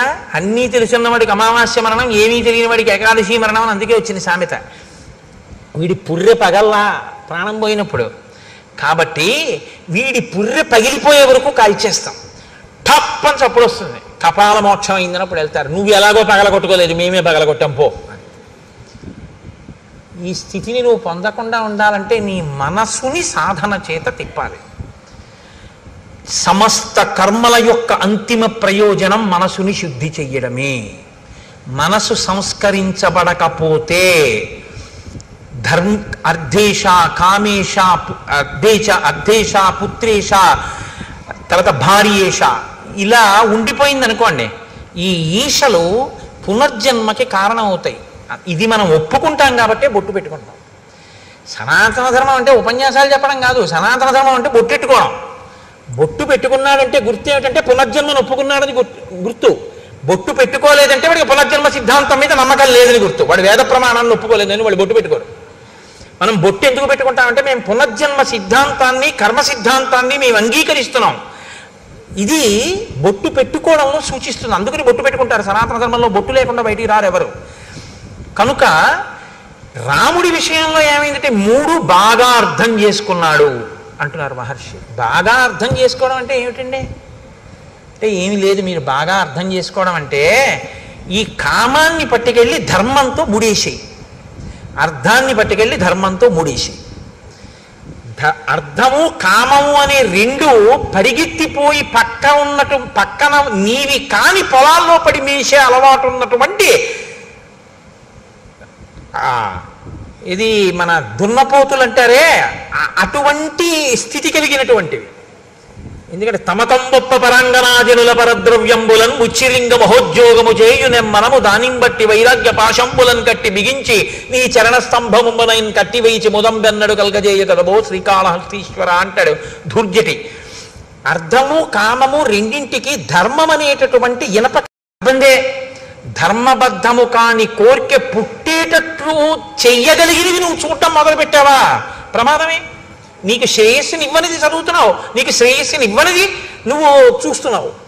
ఇప్పుడు అటువంటివి చూసి అటువంటివి విని నువ్వు ప్రమాదం చేయాలంటే నేను ఎన్ని ముక్కలు చేయాలి? ఎన్నమ్మా? 4 ముక్కలు. ఒక్కొక్క ముక్క ఎన్ని అడుగులు ఉండాలి? 2 అడుగులు. 4 రెళ్ళు 8 కదా. ఇప్పుడు 8 అడుగుల కర్ర నాకు ఇచ్చారు మీరు. ఆ కర్ర తీసుకొచ్చి అక్కడ పెట్టి 2 అడుగులు చూసి అక్కడికి కత్తి పెట్టి నరికాను, ఓ ముక్క వచ్చేసింది. ఇప్పుడు మళ్ళీ 6 అడుగుల ముక్క ఉందిగా, మళ్ళీ ఇలా పెట్టి మళ్ళీ ఇంకో 2 అడుగుల ముక్క నరికాను, ఇంకో 2 అడుగుల ముక్క వచ్చింది. ఇంకెన్ని ముక్కలు మిగిలాయి? ఇంకెంత ముక్క మిగిలింది? 4 అడుగుల ముక్క. ఇప్పుడు 4 అడుగుల ముక్క అక్కడ పెట్టి 2 అడుగుల దగ్గర మళ్ళీ నరికాను. ఎన్ని ముక్కలు వచ్చాయి? 2 అడుగుల ముక్కలు 2 వచ్చాయి. 8 అడుగుల ముక్కని 2 అడుగుల సమాన భాగములు 4 చేయడానికి ఎన్ని మాటలు నరికాను? 3 మాటలే. 3 మాటలు నరికితే 4వ ముక్క వచ్చేసిందా లేదా? 2 అడుగుల ముక్క. ధర్మబద్ధమైన అర్థము, ధర్మబద్ధమైన కామము మోక్షాన్ని ఇచ్చేస్తాయి తప్ప మోక్షమును సాధించడం అని ఇంకా వేరే ఏం ఉండదు. మోక్షము అంటే ధర్మబద్ధమైన అర్ధకామములను తెలిసి ఉండుట, అలా జీవించుట, అదే మోక్షమునకు హేతు. ఇది రాముడికి తెలుసు. కాబట్టి ఇప్పుడు ఏది ప్రధానంగా తెలిసి ఉండాలంటే ధర్మం తెలిసి ఉండాలి. తెలిసి ఉంటే ధర్మానికి అర్ధకామములు ముడివేయాలి. రాముడు ఎలా వేశాడో నువ్వు చూస్తే నువ్వు అలా వేయాలి. కాబట్టి అయోధ్యకాండ అంత గొప్పది. కాబట్టి అయోధ్యకాండ అంటే గృహస్థాశ్రమానికి పనికొచ్చేటటువంటి ఎన్ని విషయాల్లో ఆవిష్కరిస్తుందండి. అలా మీరు ఏ శ్లోకం పట్టుకున్నా అంతే, అందులోంచి ఎన్ని రహస్యాలు చెప్తున్నా. వేదోపబ్రహ్మణం అది. ఏ శ్లోకాన్ని మీరు చదవండి, అందులోంచి మీరు ఒక కొత్త విషయాన్ని తెలుసుకుంటుంటారు. ఓ ఇదన్నమాట విషయం, నేను ఇలా దిద్దుకోవాలన్నమాట అని తెలుస్తూ ఉంటుంది. కాబట్టి ఇటువంటి రాముడు ఇటువంటి గుణములు కలిగిన వాడు. పైకి ఎలా కనపడుతుంది? రాముడు ఇన్ని గుణములు కలిగిన వాడని ప్రజలు కీర్తిస్తున్నారు. ఇప్పుడు దశరథ మహారాజు గారు అనుకున్నారట, అధరాజ్ఞో బభూవైవం వృద్ధస్య చిరజీవినః ప్రీతిరేషా కథం రామో రాజా రాజస్యాన్మయి జీవతి. నేను చాలా కాలం బ్రతికాను, పెద్దవాడిని అయిపోయాను, వృద్ధుణ్ణి అయిపోయాను, 60,000 సంవత్సరముల వయస్సు వచ్చింది. ఇంతకాలం బిడ్డలు లేరని బాధ, ఇప్పుడు బిడ్డలు పుట్టిన తరువాత గుణవంతులయ్యారని సంతోషం. ఇప్పుడేం కోరిక వచ్చింది కొత్తగా? నేను బతికుండగా రాముడు రాజవడం చూస్తే బాగున్నాం. తర్వాత కోరిక ఏమిటి వచ్చింది దశరథ మహారాజు గారికి? రాముడు రాజై పరిపాలన చెయ్యడం చూసి స్వర్గానికి వెళ్ళిపోతే బాగున్నాం. ఇప్పుడు ఈ కోరిక పుట్టింది అని ఆయన అనుకుంటున్నాడు. వృద్ధికామోహి లోకస్య సర్వభూతానుకంపనః మత్త ప్రియతరో లోకే పర్జన్యైవ వృష్టిమాన్. దశరథుడి దృష్టిలో రాముడు ఎటువంటి వాడు? ఆయన లోకాన్నంతటినీ కూడా అనుగ్రహించగలిగినటువంటి సమర్థుడు. ఎలా అనుగ్రహిస్తాడు అంటే, ఒక ఊళ్ళో వాళ్ళందరూ దాహంతో ఆర్తితో ఉన్నారు. కేవలం పంపుల్లో నీళ్లు బాగా వదిలిపెడతామండి అంటే సరిపోతుందా? ఆచరి వెండిపోతుంది. బాగా నీరు నిండినటువంటి మేఘముల గుంపు వచ్చి వర్షించిందా, చెరువులు తటాకములు అన్నీ నిండిపోతాయి, మంచి జల సమృద్ధి కలుగుతుంది. జనుల యొక్క ఆర్తి తీర్చగలిగినటువంటి సమర్థతలో నీరు నిండిన మేఘం లాంటి వాడు నా కొడుకు, అంతటి సమర్థుడు. కాబట్టి ఆ రాముడు రాజు అయితే బాగున్నాం. అయితే యథాస్వర్గమమాప్నుయాం, అప్పుడు నేను రాజరికం ఆయన చేస్తుండగా చూసి ప్రాణం విడిచిపెట్టి నేను స్వర్గలోకానికి వెళ్ళిపోతాను అని అనుకుని కబురు చేశాడు. పౌరులకు, జానపదులకు, సేనానాయకులకు, మంత్రులకు, సామంతులకు, ఇతర ప్రముఖులకు అందరికీ విడివిడిగా కబుర్లు చేశాడు. అందరికీ కలిపి ఒకరు కాదు, విడివిడిగా. ఒకరికి తెలిసినట్లు ఒకరికి తెలియదు. వాళ్ళల్లో వాళ్ళు చర్చించుకునే అవకాశం ఇవ్వలేదు దశరథుడు. ఎందుకని? ఇది ఊర్జిత కథోపేతంబు. ఏ అశ్వమేధయాగం చేసేటప్పుడు చెప్పినట్టు చెప్పచ్చుగా, అలా చెప్పలేదు. అందరూ రావాలి. ఎలా కబురు చేశాడో తెలుసా అండి? సామంతులందరి దగ్గరికి వెళ్ళి నువ్వు చెప్పి 11 అయ్యేటప్పటికి వచ్చేసి మనం. సామంతులందరూ ఎందుకు రమ్మన్నాడు చక్రవర్తి? మాట్లాడుకునే అవకాశం లేదు.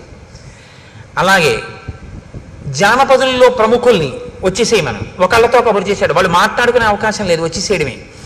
ఒకరితో ఒకరు ఎందుకు పిలిచుంటాడన్న విషయం మీద చర్చించడానికి అవకాశం లేకుండా చేశాడు. ఎందుకు చేసి ఉండాలి?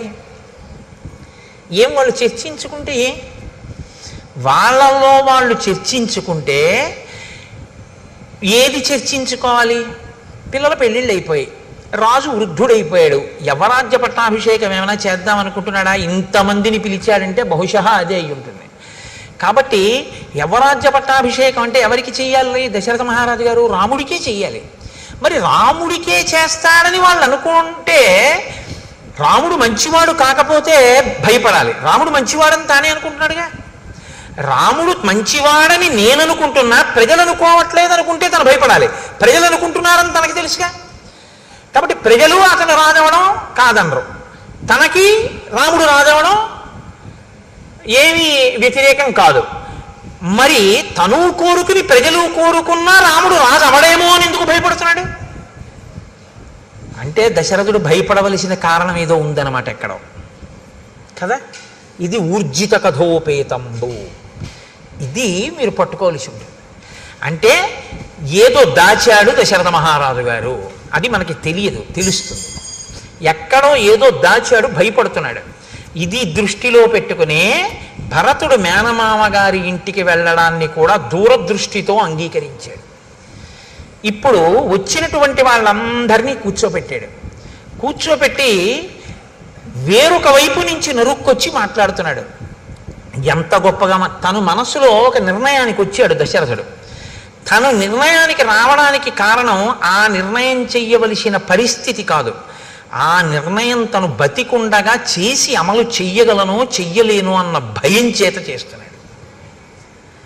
ఇది భయం అన్నది ఉంది అంటే దాని వెనక ఏదో చెయ్యకూడనిది ఒకటి చేసేసినటువంటి విషయం ఉంది.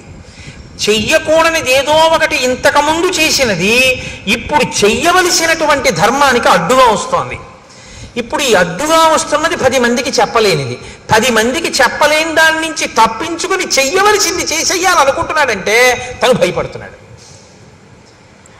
ఏమిటి ఆ విషయం? అది బయట తను ఎలా పడతాడు? పడడం. అందుని పడకుండా మాట్లాడాలి. ఇప్పుడు సభలో ఎంత అందంగా మాట్లాడుతున్నాడో చూడండి. దివ్యాంతరిక్షే భూమౌచ ఘోరముత్పాజం భయం సంచచేచ మేధావి శరీరే చాత్మనోజరాం. ఈ మధ్యకాలంలో భూమి మీద అక్కడ నాకు ఉత్పాదములు కనపడుతున్నాయి. అందుకని నేను తొందరగా యవరాజ్య పట్టాభిషేకం చేసేద్దాము అని అనుకుంటున్నాను. నతు కేకయరాజానం జనకం వా నరాధిప తరయా చానయామాస పశ్చాత్తౌ శ్రోష్యత ప్రియం.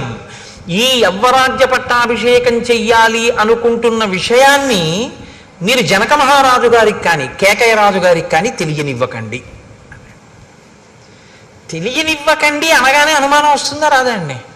జనకుడికి ఎందుకు చెప్పకూడదు? వియ్యంకుడు. ఎట్లాంటి వియ్యంకుడు? హ్రస్వరోముడు తన తమ్ముడు, కుశధ్వజుడి తమ్ముడు. కుశధ్వజుడి తమ్ముడు, ఆ తమ్ముడి యొక్క 2 కూతుళ్ళు తనకి 2 కోడళ్ళు, జనకుడి యొక్క 2 కూతుళ్ళు తన 2 కోడళ్ళు. కాబట్టి ఇప్పుడు జనకుడి కూతుళ్ళ కిందే వస్తారు ఆ 4. కాబట్టి వియ్యంకుడు కదా, జనకుడిని పిలవాలి. పట్టాభిషేకం చేసేటప్పుడు పిలవద్దు అంటున్నాడు. అదేమిటండి వియ్యంకుడికి చెప్పొద్దంటాడేంటి? యవరాజ్య పట్టాభిషేకం చేస్తూ అని ఎవరైనా అనుకుంటారేమోనని అనుకోకుండా ఉండవలసిన రీతిలో మాట చెప్తున్నాడు. జనక మహారాజు గారికి చెప్పకండి, కేకయ రాజు గారికి చెప్పకండి, వాళ్ళిద్దరికీ తెలియక్కర్లేదన్నాడు. అంటే ఈ ఇద్దరే వద్దనడానికి ఏదో కారణం ఉందన్నమాట. ఈ ఇద్దరిని ఎందుకు వద్దంటున్నాడు అన్నది తర్వాత తెలుస్తుంది మనకి. ఊర్జిత కథోపేతంబు కదండి, తెలిసినా నేను చెప్పేయకూడదు, అలా చెప్పకుండా ఉండాలి కాసేపు గుంభనంగా. కాబట్టి వీళ్ళిద్దరికీ తెలియనివ్వకండి. అంటే మిగిలిన వాళ్ళు తెలివి తక్కువ వాళ్ళు ఏంటి, ఏమంటే వాళ్ళిద్దరికి ఎందుకండి చెప్పొద్దన్నాడు అంటారు. కార్యం తొందరగా పూర్తి చేయాలి. వాళ్ళు చాలా దూరంలో ఉన్నారు, వెళ్ళి చెప్పి తీసుకొచ్చేంత సమయం లేదు. అందుకని మీరేం చేస్తారంటే ఇప్పుడు వెళ్ళి చెప్పాలనుకోకండి, చేసేది మంచి పని కాబట్టి తెలుసుకుని వాళ్ళు సంతోషిస్తారని. ఇప్పుడు మీరు ఆలోచించే అవకాశం లేకుండా ఆపాడు. అంటే దశరథుడు అమాయకుడు ఏం కాడు, చాలా తెలివైనవాడు కదండి. చాలా ఆలోచించాడనమాట. ఎన్నో రాత్రులు ఆలోచించాడు. ఆలోచించి మిగిలిన వాళ్ళతో మాత్రం నేను ఈ విషయం మాట్లాడాలన్నాడు. అని పౌరులని, జానపదులని, సామంతుల్ని అందరినీ కూర్చోపెట్టి అన్నాడు, ఇదం శరీరం కృత్స్నస్య లోకస్య చరతాహితం పాండురస్యాతపత్రస్య ఛాయాయాం జిరితం మయా. చాలా గొప్ప మాట అండి. నాకు రామాయణం అయోధ్యకాండలో చాలా ఇష్టమైన శ్లోకాల్లో ఇదొకటి. ఎంత అందంగా మాట్లాడాడంటే సభ యొక్క సానుభూతిని పొందే రీతిలో మాట్లాడాడు. ఈ తెల్ల గొడుగు కింద కూర్చుని నేను చాలా కాలంగా పరిపాలన చేస్తున్నానన్నాడు. రాజు రంగుల గొడుగుల కింద కూర్చోకూడదు, తెల్ల గొడుగు కిందే కూర్చోవాలి. ఇప్పుడు రేపు పాదుకా పట్టాభిషేకం చేసామనుకోండి, రంగు గొడుగు పెట్టకూడదు, తెల్ల గొడుగే పెట్టాలి. తెల్ల గొడుగు లేదనుకోండి చేయించేయాలి ఈలోగా. కాబట్టి తెల్లటి గొడుగు కింద కూర్చున్నాను నేను. ఎన్నేళ్ళు? కొన్ని వేల ఏళ్ళు కూర్చున్నాను. కొన్ని వేల ఏళ్ళు కూర్చోవడంలో నాకు తెలియలేదు సుమా అన్నాడంటే, రాజ్యాన్ని పరిపాలిస్తున్నటువంటి ఆనందంలో, ఈ భోగాల్లో ఈ శరీరం ముసలదైపోయింది అన్నాడు.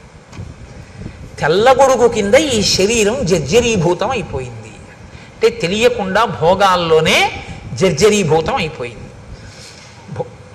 అది ముసలితనానికి వెళ్ళిపోతే ప్రాప్య వర్ష సహస్రాణి బహన్యాయూంషి జీవిత జీర్ణాస్యాస్య శరీరస్య విశ్రాంతిమభిరుచయే. ఈ జీర్ణమైపోయిన శరీరం ఇంకా పరిపాలన చెయ్యమంటే చెయ్యలేకపోతోంది. అందుకని ఇది కొంత విశ్రాంతిని కోరుకుంటోంది. నేను నా పూర్వీకులు కూడా ధర్మాన్ని పట్టుకుని కొన్ని వేల సంవత్సరాలుగా ఇక్ష్వాకు వంశం ఈ రాజ్యాన్ని ప్రజలని కన్నబిడ్డలలా పరిపాలిస్తోంది. నా పూర్వీకులు ఏ ధర్మం పట్టుకున్నారో నేను కూడా అదే ధర్మాన్ని పట్టుకున్నాను. మిమ్మల్ని కన్నబిడ్డల్లా పరిపాలించాను. నా ఓపిక ఉన్నన్నాళ్ళు పరిపాలించాను. ఇక నాకు పరిపాలించడానికి ఓపిక లేదు, విశ్రాంతిని పొందాలి. అనురూప సవైనాథో లక్ష్మీవాన్ లక్ష్మణాగ్రజ త్రైలోక్యమపి నాథేన ఏనస్యాన్ అధవత్తరం. 3 లోకములను పరిపాలించగలిగినటువంటి దక్షుడైనటువంటి రాముడు నా కుమారుడు. కాబట్టి ప్రజలకు హితకరమైనటువంటి రీతిలో పరిపాలన చెయ్యగలిగిన వాడు కాబట్టి రాముడికి యవ్వరాజ్య పట్టాభిషేకం చెయ్యాలనుకుంటున్నాను. ఎవరో ఒక్కడే ఆలోచించి తీసుకున్నటువంటి నిర్ణయం అంత గొప్పగా ఉండదు. తటస్థులై అంటే అటు ఇటు చెందని వారైనటువంటి వారు ఆలోచించి చెప్పినటువంటి నిర్ణయంలో పక్షపాతం ఉండదు. కాబట్టి మీరు బాగా ఆలోచించి చెప్పండి, మీరు ఎలా చెప్తే నేను అలా చేస్తాను, ఇవ్వనా రాముడికి రాజ్యాన్ని అన్నాడు. అంటే సభంతా ఒక్కసారండి, అనేక వర్ష సహస్రో వృద్ధస్త్వమసి పార్థివ సరామం యువరాజానం అభిషించస్వ పార్థివం ఇచ్ఛామోహి మహాబాహుం రఘువీరం మహాబలం గజేన మహతాయాంతం రామం ఛత్రవృతాననం. రాజా, నువ్వు కొన్ని వేల సంవత్సరములు పరిపాలించావు, బడలిపోయావు. మాకు కోరికగా ఉంది, ఎప్పుడెప్పుడు రాముడు రాజవుతాడా, ఎప్పుడెప్పుడు అంబారీ ఏనుగు మీద పెడతాడా, ఎప్పుడెప్పుడు తెల్లగొడుగు కింద కూర్చుని యువరాజుగా పెడతాడా, ఎప్పుడు చూస్తామా. వీళ్ళప్పుడే కళని ఇంకొంచెం ముందుకు తీసుకెళ్ళిపోయారు. మాకు అలా ఉందని చూడాలనుంది అన్నారు. దశరథుడి ప్రజ్ఞ ఎక్కడుందో తెలుసా అండి? ఇప్పుడు సభ చేత ఆమోద ముద్ర వేయిస్తున్నాడు. ప్రజలందరూ కోరుకున్నారా రాముడు రాజు కావాలని అన్న విషయాన్ని తీసుకొస్తున్నాడు అనమాట ప్రస్తావనలోకి. నా నిర్ణయం కాదు, ప్రజలందరూ కోరుకున్నారంటున్నారంటే ఏదో భయం ఉంది. తనే నిర్ణయం చేశానని చెప్పడానికి భయపడుతున్నాడు. అధికారం తనకున్న, రాముడిని రాజు చేయడానికి తనకు అధికారం ఉంది, పెద్ద కొడుకుని చేసేయచ్చు. కానీ నేనే చేశానండి పెద్ద కొడుకుని రాజుని అంటే ఎలా చేస్తావయ్యా అనేవాడు ఎవడో ఉన్నాడనమాట. ఎలా చేస్తావయ్యా అనేవాడు ఉన్నాడంటే అలా అనడానికి అవకాశం తను ఇచ్చాడనమాట ఎవరికో. అలా అనేవాడు ఎవడైనా ఉన్నవాడు వచ్చి అలా అంటాడేమోనన్న భయంతో రాజన్నవాడు ప్రజలు మెచ్చుకున్నవాడై ఉండాలి. ప్రజలందరూ కోరుకున్నారు రాముడికి రాజ్యం ఇచ్చాను అనిపించడానికి సభ చేత ఆమోదముద్ర వేయిస్తున్నాడు. ఎంత తెలివిగా వేయించాడో తెలుసా అండి? శృత్యైవ వచనం యన్మే రాఘవం పతిమిచ్చద రాజాన సంశయోయం వే కిమిదం బ్రూతతత్వతః కథం ను మయి ధర్మేణ పృథివీం అనుశాసతి భవంతో ద్రష్టుమిచ్చంతి యువరాజం మమాత్మజం. మీరు నిజంగా చెప్పండి, నేను ఇన్ని వేల సంవత్సరములు ధర్మంగా పరిపాలించాను కదా రాజా, ఇప్పుడు మీరేమిటి ముసిరివారైపోవడండి, చక్కగా ఓపికగా ఉన్నారు కదా, పరిపాలిస్తున్నారు కదా, మీరే ఉండండి. ఇప్పుడు ఇందుకు అమంగళకరంగా ఏడో కొత్తగా యువరాజ్య పట్టాభిషేకం ఏంటి అలా ఉండండి, హాయిగా మీరే చేయండి అన్నం మానేసి రాముణ్ణే తీసుకొచ్చేయండి పెట్టేయండి అంటున్నారు కదా. రే మీకు నా పాలనలో లోపం కనపడిందా? రాముడిలో నాకన్నా గుణాలు కనపడ్డాయా? ఏవి చెప్పండి అన్నాడు. అంటే ప్రజలు ఎంతగా కోరుకున్నారో చెప్పించాలనుకున్నాడు. వాళ్ళు అన్నారు, బహవో నృప కళ్యాణ గుణా పుత్రస్య సంతితే. నాయన మహానుభావ, ఏం చెప్పమంటావు? నీ కొడుకుకి ఎన్ని కళ్యాణ గుణాలున్నాయో! ధర్మజ్ఞ, సత్యసంధశ్చ, శీలవాననసూయక, క్షాంత, శాంతయిత, శ్లేక్షణ, కృతజ్ఞో, విజితేంద్రియ. రాజు అయినటువంటి వాడు మృదు స్వభావి అయి ఉండాలి. తీవ్రమైన శిక్షలు, వ్యగ్రతతో కూడిన బుద్ధి ఉన్నవాడు కాకూడదు. ప్రజలు ఎలా కోరుకుంటారో ఆ మాటలు ప్రజలు అన్నారంటే రాముడు అటువంటి వాడు కాబట్టి అంటారు. ఎందుకు? ధర్మజ్ఞ, ఆయనకి ధర్మం తెలుసు. సత్యసంధశ్చ, మాట తప్పడం, అబద్ధం ఆడడం. శీలవాన్ అనసూయక, మంచి స్వభావం ఉన్నవాడు, ఎవ్వరి యందు అసూయ లేనివాడు. క్షాంత, ఓర్పున్నవాడు. శాంతయిత, ఆయన మాట్లాడేటప్పుడు కుపితులను, చాలా బాధతో ఉన్న వాళ్ళని, ఇబ్బందుల్లో ఉన్న వాళ్ళని ఓదార్పుగా మాట్లాడతాడు తప్ప అవతలవాడు కష్టంలో ఉన్నాడు కదా అని మరింత ఏడిచేలా మాట్లాడడం ఆయనకి రాదు. కాబట్టి శాంతయిత, శ్లేక్షణ, అత్యంత మృదువైనటువంటి స్వభావం ఉన్నవాడు. కృతజ్ఞో, చేసిన ఉపకారాన్ని మరిచిపోనివాడు. విజితేంద్రియ, ఇంద్రియములను గెలిచినటువంటి వాడు. ప్రియవాదీచ భూతానాం సత్యవాదీచ రాఘవ, బహుశ్రుతానాం వృద్ధానాం బ్రాహ్మణానాం ఉపాసిత. బాగా చదువుకున్నటువంటి వృద్ధుల్ని, బ్రాహ్మణుల్ని ఉపాసించేటటువంటి లక్షణము కలిగినటువంటి వాడు. ప్రియవాది, చాలా ప్రియముగా మాట్లాడేవాడు. అన్ని భూతముల పట్ల గౌరవం కలిగినటువంటి వాడు. సత్యవాది అయిన వాడు. అటువంటి వాడు రాజు కావాలని మేము కోరుకోవా? వ్యసనేషు మనుష్యానాం భృశం భవతి దుఃఖిత, ఉత్సవేషు సర్వేషు పితేవ పరితుష్యతి. చాలా చమత్కారమైనటువంటి మాట అన్నారు వాళ్ళు. వ్యసనేషు మనుష్యానాం భృశం భవతి దుఃఖిత. ప్రజలు కష్టంలో ఉన్నప్పుడు తెలుసుకుని వాళ్ళు కష్టపడ్డారని బాధపడుతూనే ఉంటాడు రాముడు. ప్రజల్ని సుఖపెట్టడంలో తండ్రిలా సుఖపెడతాడు. ఏమిటి మాట అంటే, రాముడు పరిపాలన చెయ్యడం అంటే ఎలా ఉంటుందంటేట, ప్రజలకు ఒక కష్టం వచ్చింది అనుకోండి, ఆ కష్టం తీరిపోయిన తర్వాత రాముడు మాత్రం, ప్రజలు ఆ కష్టం మర్చిపోయారు, రాముడు మర్చిపోతాడు. నేను రాజునై ఉండగా ఒకానొకప్పుడు ప్రజలంతా కష్టపడ్డారు, నేను వాళ్ళని అప్పుడు సుఖపెట్టలేకపోయానని ఇప్పటికీ తలుచుకు ఏడుస్తాట. ఇది అమ్మ లక్షణం అన్నారు.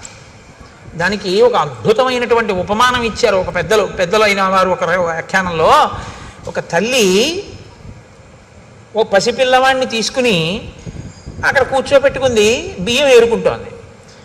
ఎవరో ఇంకో అమ్మలక్క వచ్చింది, ఈవిడ మాట్లాడుకుంటున్నారు. ఈ పిల్లవాడు తెలిసి తెలియనివాడు పాకుతూ వెళ్ళి పక్కనున్న పాడుపడ్డ బావిలో పడిపోయాడు. అమ్మా అని ఏడిచాడు. చీకటిగా ఉంది, నుయ్యి అందులో పడిపోయాడు. అయ్యో పిల్లాడు పడిపోయాడు గుండెలు బాదుకుంది ఆవిడ. బాదుకుంటే చుట్టుపక్కల వాళ్ళు వచ్చారు, నిచ్చెన వేసుకున్నారు, లోపలికి దిగారు. అదృష్టవశాత్తు ఇసుక కయ్య ఉంది అక్కడ. పిల్లవాడికి ఏం అవ్వలేదు. వాడు చిరునవ్వు నవ్వుతున్నాడు. వాడిని పైకి తీసుకొచ్చారు. ఒళ్ళేం దెబ్బలు తగలలేదు, రక్ష పెట్టారు. వాడు పెరిగాడు, పెద్దవాడు అయిపోయాడు. ఆ తర్వాత 20 ఏళ్ల తర్వాత గుంటూరులో రామాయణం జరుగుతోంది.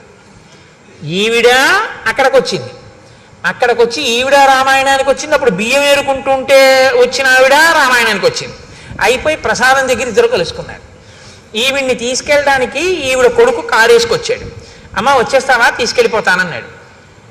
ఈ రెండో ఈవిడ మీరు ఇంతకుముందు ఒంగోలులో కదా ఉండేవారు అన్నారు. అవును, మీరెవరంటే నేను ఏదో సత్యవతిని, మీరు రుక్మిణి కదా అనుకున్నారు. ఇద్దరు మాట్లాడుకున్న తర్వాత ఈ పిల్లాడు అమ్మ వచ్చేస్తావా అన్నాడు. మన ఇద్దరం మాట్లాడుకుంటుంటే నూతిలో పడిపోయిన వాడేనా వీడు అందావిడ.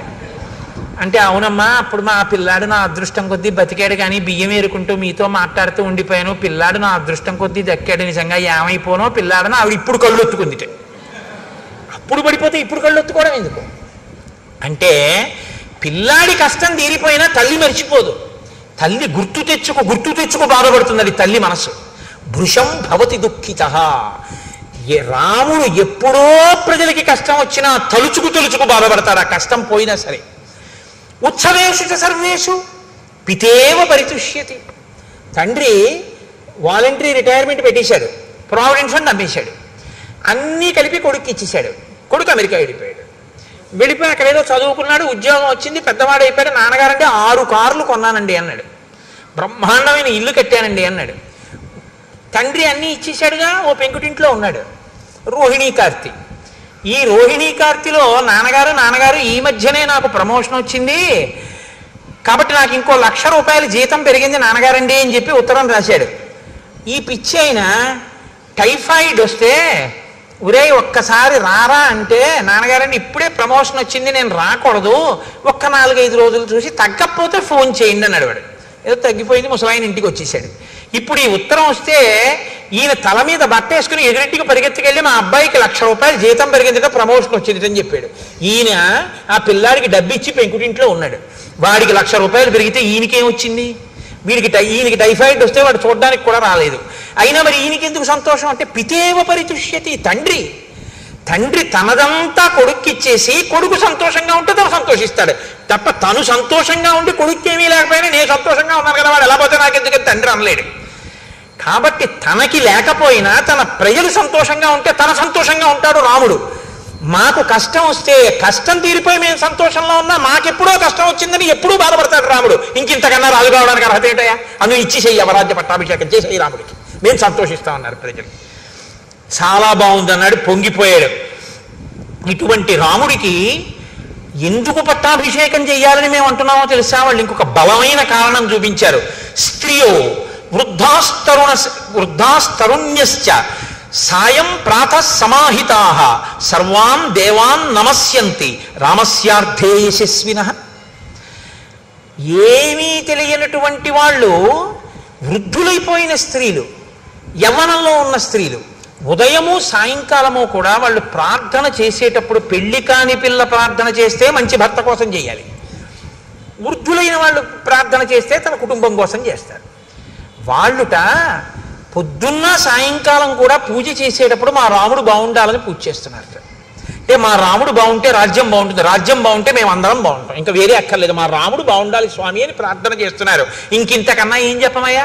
రాజు అవ్వకుండా అని అడిగారు. రాజు అయితే ఎంత ప్రార్థన చేస్తారో అంత ప్రజాహృదయమును చూరగొన్నవాడు రాముడు. కాబట్టి ఇచ్చేసేయి, అవరాజ్య పట్టాభిషేకం చేసేసేయి. రామమిందీవరశ్యామం సర్వశత్రు నిబర్హణం పశ్యయో యవ్వరాజ్యస్థం తవ రాజోత్తమాత్మయం. నీ కొడుకుకి నువ్వు రాజ్యం ఇచ్చి ఇందీవరశ్యాముడైనటువంటి రాముడు యువరాజు అయి తిరుగుతుంటే చూడాలనుందయా, తొందరగా పట్టాభిషేకం చేయమన్నారు. వెంటనే దశరథుడు, బాగా గుర్తుపెట్టుకోండి, వశిష్ఠుణ్ణి అడగలేదు, జాబాలిని అడగలేదు, కాత్యాయనుణ్ణి అడగలేదు, ఏ పురోహితుణ్ణి అడగలేదు. ఒకవేళ అడిగితే ఇప్పుడు కన్నా బలమైన ముహూర్తం తర్వాత ఉందండి అన్నారనుకోండి, వశిష్ఠుడి మాట కాదనడం అంత తేలిక కాదు. అలా కాదులేండి గురుగారు ఈ ముహూర్తానికి చేసేద్దాం అన్నారనుకోండి, వశిష్ఠుడన్న ముహూర్తం కాదని తను పెట్టుకున్న ముహూర్తాన్ని నిర్ణయం చేయగలడా కులగురువుని కాదని? అడగకుండా ఉంటే గొడవ వదిలిపోతుంది. అడగకుండా ఉంటే గొడవ వదిలిపోతుందంటే ఎప్పుడు పెట్టాలి ముహూర్తం? ఓ 6 నెలలు పోయాక చేద్దాం అనుకుంటున్నానండి అన్నాడు అనుకోండి, తొందర ఏం లేదనమాట దశరథుడికి. చాలా తొందరగా చేసేద్దాం అనుకుంటున్నాను, ఇదే ముహూర్తం అండి అన్నాడు అనుకోండి, పక్కన వశిష్ఠుణ్ణి పిలిచి, అదేంటి అంటే తొందరగా పట్టాభిషేకం అయిపోవాలని ఎందుకో తొందరపడుతున్నాడు. ఎందుకు తొందరపడుతున్నాడు? అది ఇంకొకటి చెప్తాడు తప్ప అసలు కారణం చెప్పడు. కాబట్టి ఇప్పుడు అన్నాడు, మీరు తొందరగా వెళ్ళి వశిష్ఠాది మహర్షుల్ని తీసుకురండి అన్నాడు. చైత్ర శ్రీమాన్ ఇయం మాస పుణ్య పుష్పితకానన యవ్వరాజ్యాయ రామస్య సర్వం మే ఉపకల్ప్యతాం. చైత్రమాసానికి మధుమాసం అని పేరు, వైశాఖ మాసానికి మాధవ మాసం అని పేరు. ఈ 2 మాసములు నరుడు ఎలా బతకాలో నేర్పినటువంటి మహాపురుషులు 2 పుట్టారు. చైత్రమాసంలో మల్లెపువ్వు, వైశాఖ మాసంలో మామిడి పండు. చైత్రమాసంలో వచ్చేటటువంటి మల్లెపువ్వు యొక్క సౌరభం ఎటువంటిదో తన జీవితం అటువంటి సౌరభము కలిగి అటువంటి ధర్మాత్ముడైన రాముడు పుట్టాడు. వైశాఖ మాసంలో మామిడి పండు, మామిడి చెట్టుకు కదండి కాస్తుంది. మిగిలినటువంటి చెట్లకి సంస్కృతంలో రకరకాల పేర్లు ఉన్నాయి. ఒక్క మామిడి చెట్టుకు మాత్రం రసాలమని పేరు. రసోవై సహా అని ఈశ్వరుడికి పేరు. అసలు ఆ మామిడి చెట్టు పేరే ఈశ్వరుడి పేరు. ఈశ్వరుడి అన్న పేరున్న చెట్టు కాసిన కాయ. కైలాస శంకరుడు కాలడి శంకరుడిగా వచ్చాడు. వైశాఖ శుక్ల పంచమి శంకర జయంతి. మనం మనుషులుగా ఎలా బతకాలో, వేదాన్ని ఎలా నేర్చుకోవాలో, ఎలా అనుష్ఠించాలో శంకర భగవత్పాదులు చెప్పారు. మామిడి పండు వచ్చిన మాధవ మాసంలో పండు లాంటి శంకరాచార్యుల వారు మల్లెపువ్వు పుట్టి విరివిగా దొరికేటటువంటి మధుమాసంలో చైత్రమాసంలో రామచంద్రమూర్తి ఇద్దరూ ఉద్భవించి ఇది తన సువాసన చేత అది తన తీపి చేత తాపాన్ని తీర్చినట్టు సంసార భ్రమణ పారితాపోప శమనాన్ని కల్పించారు ఇద్దరు. ఒకరు ధర్మాన్ని అనుష్ఠించి చూపించారు, ఒకరు ధర్మాన్ని బోధ చేసి చూపించారు. కాబట్టి చైత్ర శ్రీమాన్ అయం మాస పుణ్య పుష్పితకానన యవ్వరాజ్యాయ రామస్య సర్వం మే ఉపకల్ప్యతాం. ఈ చైత్రమాసం చాలా గొప్పదయా. అడవిలో పువ్వులన్నీ పూస్తాయి, పుష్పితకానన చెట్లన్నీ విరబూసి ఉంటాయి. కాబట్టి ఇది చాలా గొప్ప నెల. కాబట్టి ఇప్పుడు నేను పట్టాభిషేకం చేసేద్దాం అనుకుంటున్నాను. కాబట్టి వెంటనే వశిష్ఠుణ్ణి పిలిపించాడు, జాబాలుని పిలిచాడు, కాత్యాయనుణ్ణి పిలిచాడు. వశిష్ఠ, మీరు వెంటనే ఏర్పాట్లు చేసేయండి. ఎప్పుడో తెలుసా? ముహూర్తం రేపే. పుష్యమీ నక్షత్రం ఉండగా రేపు పట్టాభిషేకం చేసేస్తున్నాను రాముడికి, యవరాజ్య పట్టాభిషేకం అయిపోవాలి, మీరు ఏర్పాట్లు చేసేయండి అన్నాడు. ఏమిటంత హడావిడి? అంత అకస్మాత్తుగా రేపే పట్టాభిషేకం పెట్టేయడం ఎందుకు అంటే వశిష్ఠుడు అడగడు. ఎందుకు అడగడో తెలుసా? అడిగితే చెప్తాడు, తన గౌరవం పోగొట్టుకోడు. తనను అడగలేదంటే అది జరుగుతుందో జరగదో వశిష్ఠుడికి తెలుసు. ఇంత తొందరపడి ఏదో కప్పడానికి పెట్టిన ముహూర్తం నిలబడుతుందా? ఇది నిలబడదని వశిష్ఠుడికి తెలుసు. నిలబడదని తానని గౌరవం పోగొట్టుకోవడం ఎందుకు? ఊరుకున్నాడు. పెద్దలు పెద్దలే, తమను అడిగితే చెప్తారు, అడగకపోతే ఎందుకు? ఊరుకుంటారు. కాబట్టి ఊరుకున్నాడు. ఏర్పాట్లు చేయమన్నాడు కదా. కాబట్టి ఆయన పిలిచి అన్నాడు, సువర్ణాదీని రత్నాని బలీన్ సర్వౌషధీరపి శుక్లమాల్యాంశ్చ లాజాంశ్చ పృథచ్చ మధుసర్పిషి ఆహతాని చ వాసాంసి రథం సర్వాయుధాన్యపి చతురంగ బలంచైవ గజంచ శుభలక్షణం చామర వ్యజనే శ్వేతే ధ్వజం ఛత్రం చ పాండురం శతంచ శాతకుంభానామద్వివర్చసాం హిరణ్య శృంగం వృషభం సమగ్రం వ్యాఘ్రచర్మ చ ఉపస్థాపయత ప్రాతః అగ్నిగారం మహీపతే. ఆ సేవకులందరినీ పిలిచి మంత్రుల్ని అన్నాడు, మీరు బంగారాన్ని, రత్నాల్ని, ఓషధుల్ని, పేలాల్ని, బంగారు పాత్రల్ని, చతురంగ బలాల్ని, శుభలక్షణములు కలిగినటువంటి భద్రగజాన్ని, తెల్లటి గొడుగుని, 100 పాత్రల్ని, బంగారు తొడుగులు ఉన్నటువంటి ఒక ఎద్దుని, పూర్తిగా ఉన్నటువంటి ఒక పులి చర్మాన్ని, వీటన్నింటినీ కూడా రాజుగారి యొక్క అగ్నికార్యం చేసుకునేటటువంటి గదిలో పెట్టండి అన్నాడు. నిత్యాగ్నిహోత్రీకుడైన దశరథ మహారాజు గారు. కాబట్టి ఆయన గదిలో పెట్టండి అన్నాడు. తెల్లవారేటప్పటికి, రేపు సూర్యోదయం అయ్యేటప్పటికీ స్వస్తివాచకం చెయ్యాలి మనం అందరం కూడా. కాబట్టి ఈ స్వస్తివాచానికి అందరూ సిద్ధంగంటని ఋషుల్ని పురోహితుల్ని పురమాయించాడు. అందరూ చాలా సంతోషపడిపోయారు. ఎక్కడి వాళ్ళు అక్కడ పనుల మీద బయలుదేరారు. సుమంత్రుణ్ణి పిలిచాడు, తొందరగా వెళ్ళి రాముణ్ణి తీసుకురా అన్నాడు. ఉన్నవాడు ఉన్నట్టు సుమంత్రుడు వెళ్ళాడు, రాముణ్ణి రథం ఎక్కించుకున్నాడు, తీసుకొస్తున్నాడు. ఆ గవాక్షంలో నిలబడి చూశాడు రాముడు వస్తుంటే. అబ్బా, ఎంత అందగాడు నా కొడుకు అనుకున్నాడు. ఎంత విఖ్యాతమైన పౌరుషం ఉన్నవాడు. దీర్ఘబాహుం మహాసత్వం మాతంగగామినం చంద్రకాంతాననం రామం అతీవ ప్రియదర్శనం రూపౌదార్య గుణై పుంసాం దృష్టి చిత్తాపహారిణం ఘర్మాభితప్తాహ పర్జన్యం హ్లాదయంతమివ ప్రజాః నతర్ప సమాయంతం పశ్యమానో నరాధిపః. అటువంటి రాముణ్ణి రథంలో వస్తుండగా సింహవిక్రమ ఉన్నవాణ్ణి, చంద్రుడు ఎలా ఉంటాడో అటువంటి కాంతితో ఉన్నవాణ్ణి, దీర్ఘమైనటువంటి బాహువులు ఉన్నటువంటి వాణ్ణి, ఏనుగు వంటి నడకున్నవాణ్ణి, ఆ రాముణ్ణి చూసుకుని పొంగిపోయాడు. అలా నిలబడి అక్కడే ఆ సంతోషంతో రాముడు దిగి పైకి వస్తున్నాడు. తను అలా చూస్తున్నాడు. రాముడి దగ్గరికి వచ్చాడు. పక్కకి వచ్చి స ప్రాంజలిరభిప్రేత్య ప్రణత పితురంతికే నామస్వం శ్రవయం రామో వవందే చరణౌ పితుహు. ఆయన దగ్గరకు వచ్చి రామవర్మన్ హంభో అభివాదయే అని తండ్రి గారి దగ్గరికి వచ్చి తండ్రి గారి పాదాలు ముట్టుకుని తన పేరు చెప్పి నమస్కారం చేశాడు. చాలా సంతోషించాడు. దగ్గర కూర్చోపెట్టుకున్నాడు. నాయనా, నీతో నేను కొన్ని విషయాలు మాట్లాడాలి, అందుకని పిలిచాను రా అన్నాడు. కూర్చోపెట్టాడు. కూర్చోపెట్టన్నాడు. తం పశ్యమానో నృపతి తుతోష ప్రియమాత్మజం అలంకృతమివాత్మానం ఆదర్శ తల సంస్థితం. రాముడికి ఎదురుగుండా దశరథుడు కూర్చున్నట్టు. మాట్లాడదాం అనుకుని ఇలా చూసేట రాముణ్ణి.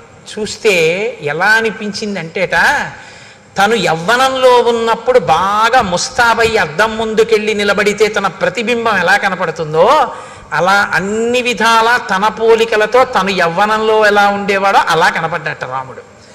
ఎంత ప్రీతి చెందాడోట నా కొడుకు అచ్చున అలా ఉన్నాడని పొంగిపోయేట పిచ్చి దశరథుడు. ఎంత బాధపడతాడో నిజంగా దశరథ పరితాపం చదవడమే కష్టంగా ఉంటుంది. కాబట్టి ఇప్పుడు ఆ కొడుకుని చూసుకుని అన్నాడు, నాయనా నిన్ను పుష్యమీ నక్షత్రం ఉండగా నీకు యవ్వరాజ్య పట్టాభిషేకం చేస్తానన్నాడు. రామాయణ కాలంలో వారాలు లేవు, ఆదివారం సోమవారం మంగళవారం బుధవారం అప్పుడు లేవు, అవి ఇప్పుడు వచ్చాయి. అప్పుడు నక్షత్రాలు బట్టే చెప్పేవారు. కాబట్టి పుష్యమీ నక్షత్రంలో నీకు యవ్వరాజ్య పట్టాభిషేకం చేస్తాను. నువ్వు మంచివాడివే, కానీ నీ ఎందున్న ప్రీతి చేత నేను నీకు కొన్ని మంచి మాటలు చెప్తాను. నువ్వు భూయో వినయమాస్థాయ, ఇంకా బాగా వినయంగా ఉండడం నేర్చుకో. భవనిత్యం జితేంద్రియ, బాగా జితేంద్రియుడు కావాలి. కామక్రోధ సముద్ధాని త్యజేధా వ్యసనానిచ, నాయన కామక్రోధములను అణిచిపెట్టి వ్యసనములను విడిచిపెట్టి నువ్వు చాలా మంచివాడవన్న పేరు తెచ్చుకోవాలి. సరే వెళ్ళిరా, రేపు ఉదయం నీకు పట్టాభిషేకం. ఒక్క మాట అంటే ఒక్క మాట, అబ్బా నాన్నగారండి ఎంత మంచి మాట చెప్పారండి, మా ఫ్రెండ్స్కి వెళ్ళి పార్టీ ఇవ్వాలని ఏం అనలేదు. నువ్వు ఇంకా బాగా వృద్ధిలోకి రావాలి ఏమనలేదు. వచ్చాడు, నమస్కారం పెట్టాడు, నాన్నగారు చెప్పారు, విన్నాడు, వెళ్ళిపోయాడు, అంతే. అది రాముడు అంటే. కదలనివాడు ఆయన, కదులుతున్నవి మిగిలినవి. వెళ్ళిపోయాడు. వెళ్ళిపోయిన తర్వాత వశిష్ఠాదుల్ని పిలిచాడు, ఓ మాట చెప్పాడు, నువ్వు వెళ్ళి ఉపవాస వ్రతం చేయించు సీతారాములతో అన్నాడు. అని మళ్ళీ అంతఃపురంలోకి వెళ్ళాడు. మళ్ళీ సుమంత్రుడిని పిలిచాడు, మళ్ళీ వెళ్ళి రాముణ్ణి అకస్మాత్తుగా తీసుకురా. అంటే మీకు ఒక విషయం బాగా గమనించాలి. ఇప్పుడు దశరథుడు మనస్సు స్థిరంగా లేదు, ఏదో భయపడుతున్నాడు. ఆ పని అవుతుందా, చాలా ఉద్వేగంగా ఉన్నాడు. రాముడికి పట్టాభిషేకం చేసేస్తానా, అయిపోతే బాగున్నాం, ఏదో కంగారు పడిపోతున్నాడు. మళ్ళీ పిలవమన్నాడు. మళ్ళీ వెళ్ళాడు సుమంత్రుడు. ఆశ్చర్యపోయాడు రాముడు, అదేంటి ఇప్పుడే వచ్చావు అన్నాడు. దశరథుడు మళ్ళీ పిలుస్తున్నాడు, వస్తావో రావో నీ ఇష్టం అన్నాడు. తప్పకుండా వస్తాను, కానీ నాన్నగారు మళ్ళీ వెంటనే ఎందుకు పిలిచారు? మళ్ళీ వెళ్ళాడు. మళ్ళీ వెళ్ళి అంతఃపురంలో మళ్ళీ ఎదురుగుండా వెళ్ళి నమస్కారం చేసి నించున్నాడు. కూర్చున్నాడు. అనుభూతాని చేష్టాని మయా వీర సుఖాన్యపి దేవర్షి పితృ విప్రాణాం అనృణోస్మి తథాత్మనః. నాయన రామా, నేను చాలా పెద్దవాడిని అయిపోయాను, నేను ఎన్ని భోగాలు అనుభవించాలో అన్నీ నేను అనుభవించేశాను. దేవర్షి పితృ విప్రాణాం, దేవతల యొక్క, పితృ అంటే తండ్రి యొక్క, విప్ర బ్రాహ్మణుల యొక్క, మధ్యలో దేవర్షి ఋషుల యొక్క రుణాన్ని నేను తీర్చేసుకున్నాను. కాబట్టి నా ప్రయోజనం పూర్తయిపోయింది. అనేక యజ్ఞయాగాలు చేశాను, దేవతల రుణం తీర్చుకున్నాను. ఋషులు ఇచ్చినటువంటివి చదువుకున్నాను, ఋషి రుణం తీర్చుకున్నాను. పితృదేవతలు నన్ను ఎలా కన్నారో అలా నేను మిమ్మల్ని కన్నాను, వాళ్ళ రుణం తీర్చుకున్నాను. బ్రాహ్మణులకి విశేషమైన దానాలు చేశాను, దానివల్ల వాళ్ళ రుణం తీర్చుకున్నాను. నాకు అన్ని రుణాలు తీరిపోయాయి. కానీ రామ, ఈ మధ్య నాకు దుశ్శకునములు కనపడుతున్నాయి, పగటిపూట కనపడుతున్నాయి, స్వప్నంలో కనపడుతున్నాయి. అకస్మాత్తుగా ఉల్కలు నేల మీద పడుతున్నాయి. నా జాతకంలోకి సూర్యాంగారక రాహువిహి, సూర్యుడు అంగారకుడు రాహువు ముగ్గురు కూడా నా జన్మ నక్షత్రాన్నంతటినీ కూడా ఆక్రమించి ఉన్నారు. కాబట్టి నేను ఉంటానా ఉండనా అన్నది అనుమానాస్పదం. నేను ఎంతకాలం ఉంటానో తెలియదు. దానితో పాటు నీతో ఒక మాట చెప్తాను. తద్యావదేవమే చేతో న విముంచతి రాఘవ తావదేవాభిషించస్వ చలాహి ప్రాణినామ్మతి. రామ, నిన్ను పిలిచి పట్టాభిషేకం చేస్తానన్నాను కదా రేపు పొద్దున్నే, అలా చెయ్యాలని అనుకుంటున్నాను. కానీ మనుష్యుల యొక్క మనస్సులు ఉన్నాయి చూసావు, ఇవి మారిపోతుంటాయి. కాబట్టి నా మనసు మళ్ళీ మారకముందే ఈ యవరాజ్య పట్టాభిషేకం అయిపోని. అలా ఎందుకు మారుతుంది నాన్నగారు మీ మనస్సు? అడగడు రాముడు, మారితే ఏమవుతుంది? ఇవ్వకపోతే ఏమవుతుంది? నేను ఆయన కొడుకునే, నాకు తండ్రి అంతే. కాబట్టి ఇంకెందుకు? నాకు ధర్మం ఏమిటి? నాన్నగారు చెప్తే రాజ్యం పుచ్చుకోవడం, నాన్నగారు వద్దంటే మానేయడం. కాబట్టి నా కలర్ ఏమిటి? ఊరుకుంటాడు. ఎవరు తొట్టుపడిపోతున్నాడు? దశరథుడు తొట్టుపడిపోతున్నాడు. ఇంకొక మాట అన్నాడు దాంతోపాటు, నాయన విప్రోషితశ్చ భరతో యవదేవ పురాదిత తావదేవాభిషేకస్తే ప్రత్తకాలో మతో మమ కామం ఖలు సతాం వృత్తే భ్రాతాతే భరతస్థిత జ్యేష్ఠానువర్తి ధర్మాత్మ సానుక్రోశో జితేంద్రియ కింటు చిత్తం మనుష్యాణం అనిత్యమితి మే మతి సతాంతు ధర్మ నిత్యానాం కృతశోభిచ రాఘవ. భరతుడు చాలా దూరదేశంలో ఉన్నాడు, వాళ్ళ తాతగారి దగ్గర ఉన్నాడు ప్రస్తుతం. భరతుడు వాళ్ళ మేనమామగారి ఇంటి నుంచి అయోధ్యకి వచ్చే లోపలే నీ పట్టాభిషేకం అయిపోవాలి. అంటే చిన్న విషయాన్ని బయట పెట్టాడు ఇక్కడ. భరతుడు వచ్చే లోపల ఎందుకు అయిపోవాలి? రాముడి తర్వాత వాడు భరతుడు. కానీ భరతుడికి రాజ్యం ఇవ్వవలసిన అవసరం ఉందన్నమాట. ఏదో రాముడు ఉండగా భరతుడికి ఎందుకు ఇవ్వాలి అంటే, భరతుడికి రాజ్యం ఇస్తానని దశరథుడు ఏదో మాట ఇచ్చి ఉండాలి. భరతుడికి ఆ మాట ఇచ్చినట్టు రామాయణంలో లేదు కాబట్టి భరతుడిని కన్న తల్లికి ఇచ్చి ఉండాలి, లేకపోతే ఆ పిల్లని తనకి ఇచ్చిన వాళ్ళకి ఇచ్చి ఉండాలి. అది వాళ్ళకి తెలియకుండా ఈ పట్టాభిషేకం అయిపోవాలి. ఎందుకంటే ఇప్పుడు పిల్లలు పుట్టాక రాముడి మీద వ్యామోహం పెరిగింది. పెద్దవాడు ధర్మాత్ముడు, ఏది చూసి రాముడికి ఇవ్వకుండా ఉండను. అందుకని ఇప్పుడు రాముడికి ఇచ్చేయడానికి, భరతుడికి ఇవ్వకుండా ఉండడానికి భరతుడు రాకుండా చేసేస్తాను అంటూ, నాయన అతను చాలా మంచివాడు, నిన్ను అనువర్తిస్తాడు, జ్యేష్ఠుడంటే ప్రేమ ఉన్నవాడు, గౌరవం ఉన్నాడు, భరతుడు తక్కువవాడని నేను అన్న చాలా మంచివాడు. కానీ రామ ఏం చెప్పగలం, ఎవరి మనసులు ఎప్పుడు ఎలా ఉంటాయో అంటే. లోపల ఏమిటంటే, ఒకవేళ భరతుడికి రాజ్యం ఇమ్మని ఎవరైనా అడిగినా నువ్వు మాట ఇచ్చావు కదా ఈ అన్నా, అలా నాకు అక్కర్లేదు రాముడికే ఇవ్వండి అని భరతుడు అంటాడని ఒక నమ్మకం. ఏమో రాజ్యం కదా, మీరు మాట ఇచ్చారు కదా నాన్నగారు నాకే చేయండి అంటాడేమో అని భయం. అందుకని ఎవరి మనసులు ఎలా ఉంటాయో అన్నాడు.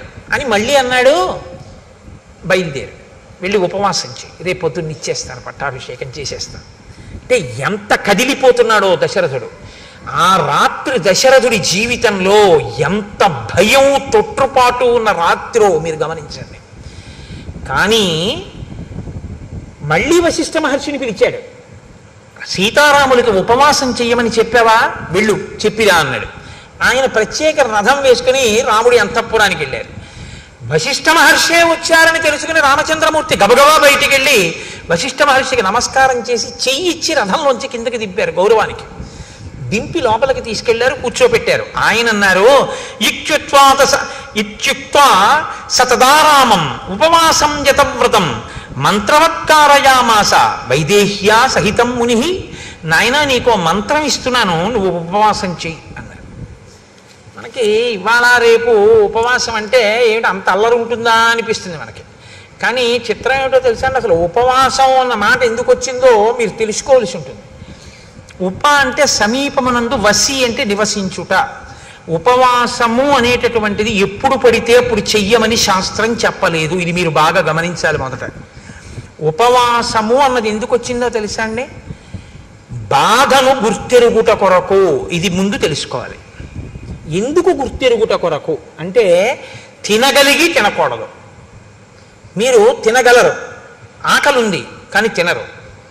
ఇప్పుడు బాధ వేస్తుందా వేద, ఆకలి వేస్తుందా వేద, వేసేస్తుందా టైంకి, కానీ మీరు తినరు. ఇప్పుడు నీరసంగా ఉంటుందా ఉండదా, ఉంటుంది.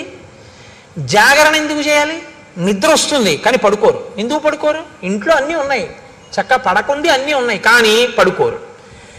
పడుకోకపోతే ఉండే బాధ ఏమిటో అనుభవిస్తారు, అన్నం తినకపోతే ఉండే బాధ ఏమిటో అనుభవిస్తారు. ఈ రెండు ఎందుకు అనుభవిస్తారు ఉపవాసంలో అని చెప్పారో తెలుసా అండి.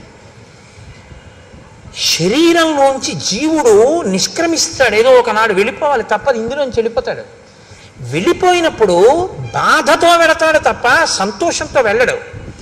వెళ్ళిపోయేటప్పుడు చాలా సుఖంగా ఉంటుందని మీరు అనుకోవద్దు, చాలా బాధగానే ఉంటుంది. వినిర్ముక్తం అయ్యేటప్పుడు ఒక్కొక్కసారి 1,00,000 తేళ్లు కుట్టిన బాధ ఉంటుందని చెప్పారు. ఆ వినిర్ముక్తమైనప్పుడు బాధలో ఈశ్వరుడు ఎలా గుర్తొస్తాడు మీకు, ప్రయత్నపూర్వకంగా బాధలో ఈశ్వర స్మరణ మీరు అలవాటు చేసుకోవాలి. కాబట్టి తినగలిగి తినకుండా ఈశ్వర స్మరణ, పడుకోగలిగి పడుకోకుండా ఈశ్వర స్మరణ, అది జాగరణ ఉపవాసం. అది అందుకొచ్చింది. అది మీ ఇష్టం వచ్చినట్టు చేశారనుకోండి, ఈ శరీరాన్ని బాధ పెట్టిన పాపం మీ ఖాతాలో వేస్తారు. మరి ఉపవాసం ఎప్పుడు చెయ్యాలి, మీ ఇష్టం కాదు, శాస్త్రం నిర్ణయం చేసింది ఎప్పుడు చెయ్యాలో. ఒక్క ఏకాదశి నాడు మాత్రమే ఉపవాసం చెయ్యాలి. ఏకాదశి తిథి ఉపవాసం, ద్వాదశి పారణ. సూర్యోదయం అవగానే ఎంత తొందరగా వీలైతే అంత తొందరగా భోజనం చేసేయాలి. యంత్రాలని కూడా ఏం చేస్తామంటే షట్ డౌన్ అని ఆఫ్ చేస్తారు కొన్నాళ్ళు, ఓ 2 రోజులు విశ్రాంతిని ఇస్తారు, ఘర్షణ పుట్టేస్తుందని. మీరు ఈ శరీరంలో కొన్నింటిని ఆపడం మీ తరం కాదు, ఆపకూడదు కూడా. గుండె ఆపుతానంటే 2 రోజులు రెస్ట్ ఇస్తానంటే కుదరదు, ఊపిరితిత్తులు ఆపుతానంటే కుదరదు. కానీ అన్ని అవయవాలకి కావలసినటువంటి రక్తాన్ని తయారు చేయడానికి, తీసుకున్న పదార్థాన్ని జీర్ణం చెయ్యడానికి ఈ వ్యవస్థ నిరంతరం పనిచేస్తుంది. నిరంతరం పనిచేసే ఈ వ్యవస్థకి విశ్రాంతినిస్తే అది మరింత సంతోషంగా పనిచేస్తుంది. ఈ శరీరానికి అన్నం ఇవ్వడం ఆపి భగవద్ కీర్తనామృతంతో దీన్ని నింపుతారు. ఆ ఉపవాసం అన్నాడు. భజనామృతము, భజన చేత అమృతం, స్తోత్రామృతము, స్తోత్రములతో అమృతం, ధ్యానామృతము, ధ్యానము చేత అమృతం. తప్ప ఉపవాసం ఉండి ఆఫీస్కి వచ్చేసానంటే అని వెళ్ళిపోకూడదు. ఉపవాసం కాదు. అది ఏమిటవుతుందో తెలుసా అండి? తినగలిగి తినకుండా ఉండి ఒకనాడు కిందటి జన్మలో నువ్వు అన్నం తించదు అనుకుంటే ఆ వ్యవధిలో ఉపవాసం ఉండాలి. ఏదో ఒక ఆయన ఉన్నాడు, ఒక 6 గంటల కన్నా ఆయన తినకుండా ఉండకూడదు. కాబట్టి ఇప్పుడు 6 గంటలు మాత్రమే ఉండి శరీరము పడిపోకుండా నిలబెట్టడానికి వీలైనటువంటి సాత్విక పదార్థంతో శరీరాన్ని నింపాలి. ఎంత తింటే కన్ను పడిపోతుందో, ఆవలింత వస్తుందో అంత తినకుండా, ఎంత తింటే కడుపు నిండిపోయి కన్ను పడిపోకుండా ఉండి శరీరం నిలబడుతుందో, ఈశ్వరారాధనకి యోగ్యతతో ఉంటుందో అంత మాత్రమే పెట్టాలి. అంటే ఒక యాపిల్ పండు తిను, ఒక గ్లాసు పాలు తాగు, తప్పులేదు. అసలండి నేను ఉపవాసం, నేను స్పృహ తప్పిపోయినా తినను, నా షుగర్ రేటింగ్ పడిపోయి నేను కోమాలోకి వెళ్ళిపోయినా తినను అన్నారనుకోండి, అది ఉపవాసము కాదు. మీరు బాగా గుర్తుపెట్టుకోండి, అది శరీరమును శోషింపచేయుట. అలాగని నేను ఉండలేనండి అని ఎప్పుడూ తినేయకూడదు. ఎప్పుడూ అప్పుడు ఉపవాసం ఉండాలి. 3 గంటలు ఉండగలవా? ఉండు. 4 గంటలు ఉండగలవా? ఉండు. అరగంట ఉంటానండి అని చెప్పి ఇడ్లీ 8 తినేది 8:30కి తినేయకూడదు. ఏదో ఒక రోజున నువ్వు ఉండగలిగిన వ్యవధి చూసుకుని ఉపవాసం చెయ్యాలి. ఆ ఉపవాసంలో ఏం చెయ్యాలి అంటే, మీరు రోజల్లా ఉపవాసం ఉన్నారనుకోండి, రోజల్లా ఉపవాసం అంటే అర్థం ఏమిటో తెలుసా అండి? మీరు ధ్యానమునందు ఉండాలి. మార్చి మార్చి ఉపవాసం చేయాలి. మేము ఒకసారి సత్యనారాయణ వ్రతం అసలు శాస్త్రంలో ఎలా చెయ్యాలో అలా చేశాం. కాపవరంలో చేశాం కదా శర్మ గారు. పగలల్లా ఉపవాసం ఉండమంటుంది. స్కాంద పురాణే రేవాఖండే అంటాం. అది చెప్పేదోటి మనం చేసేదోటి అనుకోండి. సత్యనారాయణ వ్రతం పొద్దున చేసేస్తాడు, అందులో ఎక్కడ పొద్దున చేయమని ఉండదు. ఉపవాసం ఉండి సాయంకాలం చేయి గోమయంతో అలుకక్కడని ఉంటుంది. ఎవడో ఆవు పేడతో అలికేవాడు ఉండడు. ఆ మంటపాన్ని దానం చేసేయని ఉంటుంది. నిన్ను ఎవడ పెట్టమన్నాడు? అష్టలక్ష్మి వెండి చెంబు. మంటపం దానం చేసి చెంబు వీడు దాచేసుకుంటాడు. ఇంకా మంటపం దానం ఏమిటి? వ్రతమా, వ్రత భంగమా? నువ్వు ఇవ్వగలిగిన రాగి చెంబే పెట్టి నిన్ను ఎవడెట్టమన్నాడు? మీ ఇంట్లో ఉంది అష్టలక్ష్మి చెంబని. అష్టలక్ష్మి చెంబు పెట్టడం ఎందుకు? మంటపం దానం చేసి చెంబు దాచేసుకోవడం ఎందుకు? చెంబెట్టి దానం మంటపం ఇచ్చేస్తే చెంబు కూడా పోయిందంతే. ఇచ్చేసేయి, సంతోషంగా ఇచ్చేసేయి, ఏడుస్తూ ఇవ్వకు, మళ్ళీ అదో గొడవ. కాబట్టి చేసేటప్పుడు పురాణం ఎలా చెప్పిందో అలా చేయాలి. కల్పం అంటారు, అంతేగాని మన ఇష్టం వచ్చినట్టు మనం చేయకూడదు. పగలంతా ఉపవాసం ఉండుట అంటే మార్చి మార్చి ఈశ్వర సేవ చేస్తూ ఆయనకు దగ్గరగా ఉండాలి. తిన్నది కూడా ఆయన ప్రసాదం తినాలి, ఆయనకి పెట్టగా మిగిలినది తినాలి. అంతేకాని మనకని వండుకుని తినేసింది తినకూడదు. ఆ రోజున ఈశ్వరుడికి పెట్టగా మిగిలిందంటే ఏంటి? 4 సమోసాలు నైవేద్యం పెట్టానండి తిన్నానండి అనకూడదు. ఈశ్వరుడికి పెట్టగా మిగిలిందంటే ఏమిటో తెలుసా అండి? చెరువు ఎప్పుడూ మిగలకుండా ఉండకూడదని శాస్త్రం కదండి. హవిష్యం యజ్ఞం చేసేటప్పుడు, హోమం చేసేటప్పుడు సరిపోయేటంత ఉండకూడదు, కొంచెం ఎక్కువ ఉండాలి. హవిష్య పాత్రలో హవిష్యం మిగలాలి ఎప్పుడు కూడా. అది వేస్తారు. మిగిలిన హవిష్యం ఉంటుంది, దానికి రుచి ఏమి ఉండదు. అదేం దాంట్లో మిరియాలు, ఉప్పు, కారం అన్నీ వేసుకుని ఏం తయారు చేసుకోలేదు, ఏదో కమ్మగా ఉంటుంది అంతే, పచనం చేసి ఉంటుంది. అది దాన్ని ఇంట్లో హోమం చేసేసిన తర్వాత పాత్రలో మిగిలిపోయిన హవిష్యం ఏది ఉంటుందో దాన్ని తినాలి ఆ రోజున. అందుకే ఓ మాట అంటారు, స్వామి పుష్కరిణీ స్నానం సద్గురో పాదసేవనం ఏకాదశి వ్రతంచాపి త్రయం అత్యంత దుర్లభం. ఏకాదశి వ్రతం ఎవడు చెయ్యడరా అంటారు. ఇదే కారణం. ఇలా చేస్తే ఒక్క ఏకాదశి వాడి జీవితం సంస్కరింపబడుతుందంటారు, ఈశ్వరానుగ్రహం కలుగుతుందని. కాబట్టి ఉపవాసం ఏమిటో చెప్పిరా నా కొడుక్కి కోడలకి అన్నాడు. ఎందుకు చెప్పాలి? మా అబ్బాయికి తెలుసు, మా కోడలికి తెలియదు. మా అబ్బాయి చేత మా కోడలికి చెప్పిస్తే అమ్మ బాబోయ్ ఇవాళ ఉపవాసమా అంటే మావాడు చిన్నపుచ్చుకుంటాడు. కులగురువు కదా, ఇద్దరినీ కూర్చోబెట్టి నువ్వు చెప్పాలి ఇలా చెయ్యండి అని. ఏమో తెలుసున్నది ఎక్కడైనా సరిగ్గా ఆచరించలేకపోతాడో. ఈశ్వరానుగ్రహం రాముడికి బాగా ఉండాలి, ఉపవాసం చెయ్యాలి, అందుకని వెళ్ళు. ఉపవాసం చేసిన రోజు రాత్రి భార్యతో కలిసే పడుకోవాలి, కానీ మనసు కదలకూడదు. మనసు కదలకుండా పడుకోవాలంటే పూజామందిరంలో పడుకోవాలి. పూజామందిరంలో దర్భాసనం వేసుకుని పడుకోవాలి భార్యతో కలిసి. తప్ప ఆవిడతో కలిసి పడుకుంటే నా ఉపవాసం పాడైపోతుందండి అని ఇద్దరు చెరోగదిలో పడుకోకూడదు. ఇంకా నువ్వు ధర్మబద్ధమైన దాంపత్యం ఏం చేస్తావు? దర్భాసనం వేసుకుని ఇద్దరు పూజామందిరంలో పడుకుంటే ఆవిడ నీ పక్కనున్నా నీ మనసు కదలకూడదు. ఈశ్వర పాదముల దగ్గర నేను పడుకున్నాను, ఉపవసించి ఉన్నానని పడుకోవాలి. ఇది ఉపవాసం అని చెప్పిరా వశిష్ఠ. అలా మా వాడు చేస్తే బాగా ఈశ్వరానుగ్రహం కలుగుతుంది. కలిగితే నేను అనుకున్న సంకల్పం నెరవేరుతాను. నెరవేరితే రేపు వాడికి పట్టాభిషేకం అయిపోతుంది. అయిపోతే అమ్మయ్య నాకు పెద్ద బరువు తీరిపోతుంది. రాముడి వైపు నుంచి ఈశ్వరానుగ్రహాన్ని పరిపుష్టం చేస్తున్నాడు దశరథుడు. చేస్తున్నాడా, మనకి నేర్పుతున్నాడా ఉపవాసం అంటే ఏమిటో? మనకి అంటే మీరు నేర్చుకోక్కర్లేదు, మీరు పెద్దలు, మీకు అన్నీ తెలుసు. నాబోటిగాడి గురించి నేను మాట్లాడేది. కాబట్టి ఉపవాసం అంటే ఏమిటో తెలుసుకోవాలంటే మనం రామాయణం అయోధ్యకాండ చదవాలి. మీరు ఏ చిన్న విషయాన్ని తెలుసుకోవాలన్నా రామాయణంలోకే చూడాలి. రామాయణంలో ఉండని ధర్మం మీకేం ఉండదు. కాబట్టి ఉపవాసం అంటే ఇది అని తెలుసుకుని చేస్తే అది ఉపవాసం. అది తెలుసుకోకుండా చేస్తే ఇంకోలా ఉంటాయి ఆ ఉపవాసాలు. కాబట్టి వెళ్ళవయ్యా, వెళ్ళి అలా చేయించు అన్నారు. ఇప్పుడు రాముడు ఏం చేశాడు అన్నారు అంటే మహానుభావుడు ఆయన శేషంచ హవిషస్తస్య ప్రాశ్యాశా స్యాత్మన ప్రియం. ఆయన రాత్రి పడుకున్నప్పుడు దర్భాసనం వేసుకుని భార్యతో కలిసి దేవాలయంలో పడుకున్నాడు, విష్ణు భగవానుడి దేవాలయంలో. ఉదయం వేళ స్నానం చేసి గాయత్రి చేసి సంధ్యావందనం చేసుకుని, రాత్రి కదండి చెప్పాడు ఉపవాసం చేయమని. అందుకని ఆ రాత్రి ఉపవాసం చెయ్యాలంటే పదార్థం తినాలి కాబట్టి హోమం చేసి శ్రీమన్నారాయణుడి పేరు మీద యాగం చేసి ఆ యాగానికి వండినటువంటి హవిష్య పాత్రలో మిగిలినటువంటి హవిష్యాన్ని రాముడు తిన్నాడు. రాముడు తిన్నాడు అని చెప్తే సీతమ్మ కూడా తిన్నట్టే. వాళ్ళిద్దరూ ఆ హవిష్యాన్ని తిన్నారు. అర్థం లేని అనుమానాలు చాలా ఎక్కువ. అసలు సిద్ధాంతం తెలుసుకోరు.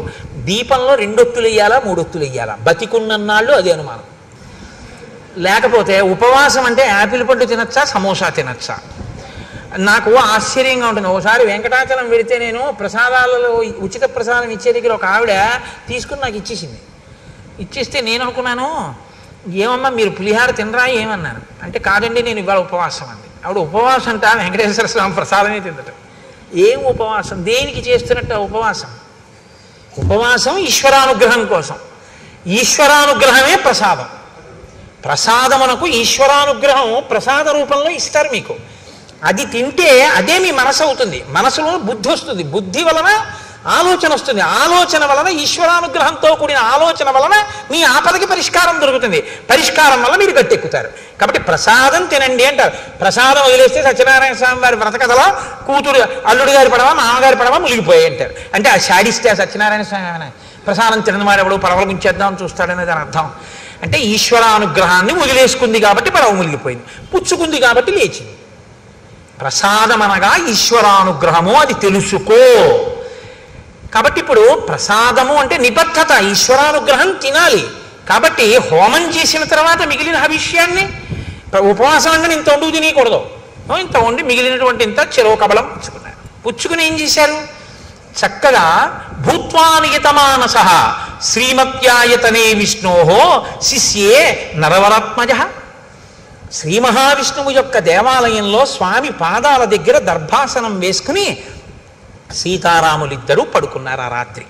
మరునాడు ఉదయం ఒక జాము ఉందనగానే లేచాడు, స్నానం చేశాడు, సంధ్యావందనం చేసుకున్నాడు, మనసు నిలబెట్టాడు, గాయత్రీ జపం చేశాడు. ఇంకా ఆ రాత్రి పూర్తయింది. పట్టాభిషేకం కోసం నాన్నగారి దగ్గరికి అంతఃపురానికి వెడతాడు. ఇది సీతారాములకు గడిచిన రాత్రి.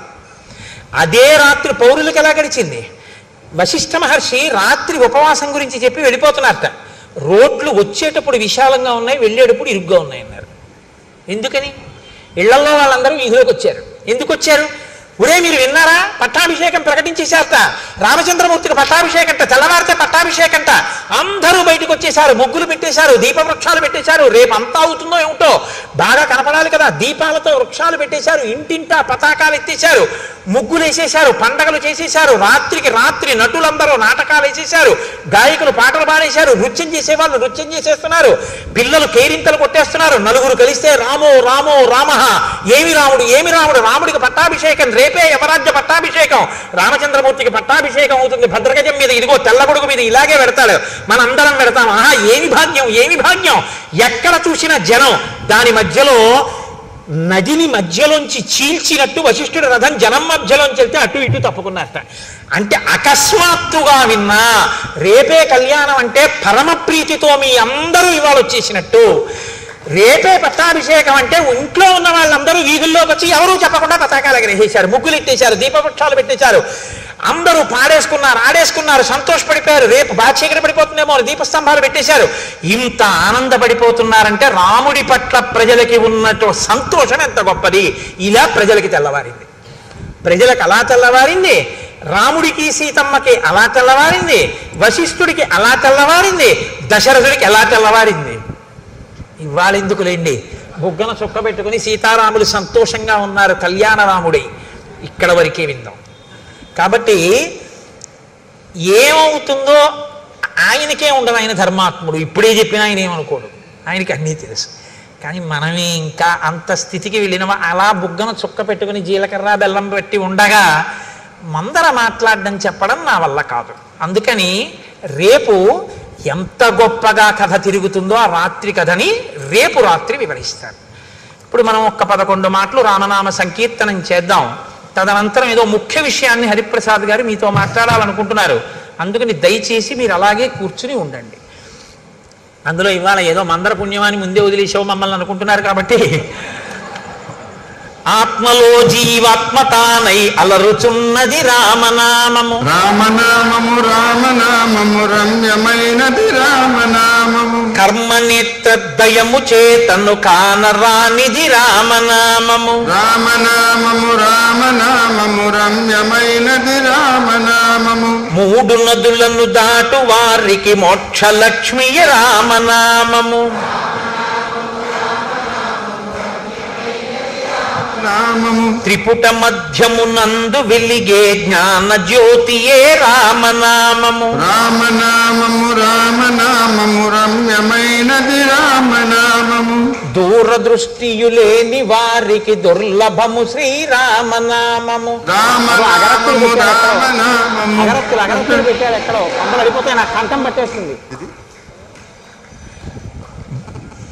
బ్రహ్మపుత్రక రాజ్య వీణా పక్షమైనది రామనామము, రామనామము రామనామము రమ్యమైనది రామనామము, పసితనంబున అభ్యసించిన పట్టుబడు శ్రీరామనామము, రామనామము రమ్యమైనది రామనామము, మరణకాలమునందు ముక్తి రమ్యమైనది రామనామము, ప్రణవమను ఓంకారనాద బ్రహ్మమే శ్రీరామనామము, రామనామము రామనామము రమ్యమైనది రామనామము, కోటి జన్మల పాపమెల్లను రూపుమాపును రామనామము, రామనామము రామనామము రమ్యమైనది రామనామము, జన్మ మృత్యు జరాది వ్యాధుల చక్కబరుచును రామనామము, రామనామము రామనామము రమ్యమైనది రామనామము, శిష్ట జనముల దివ్య దృష్టికి స్పష్టమగు శ్రీరామనామము, రామనామము రామనామము రమ్యమైనది రామనామము,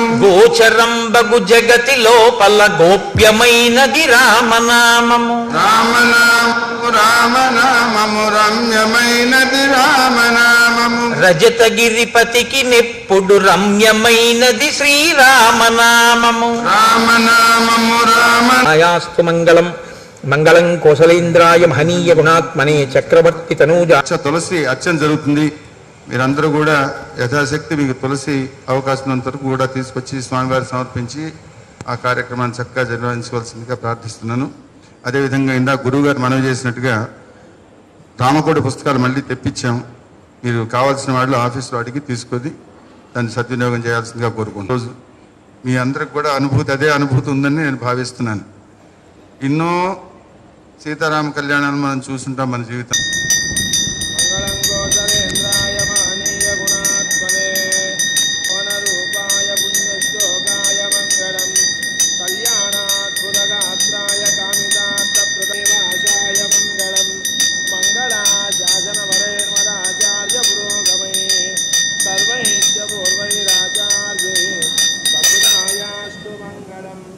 जय श्रीमद् रमारमण गोविंद नम पार्वती पदे हर हर महादेव वेणुकोंडलवाड वेंकटरमण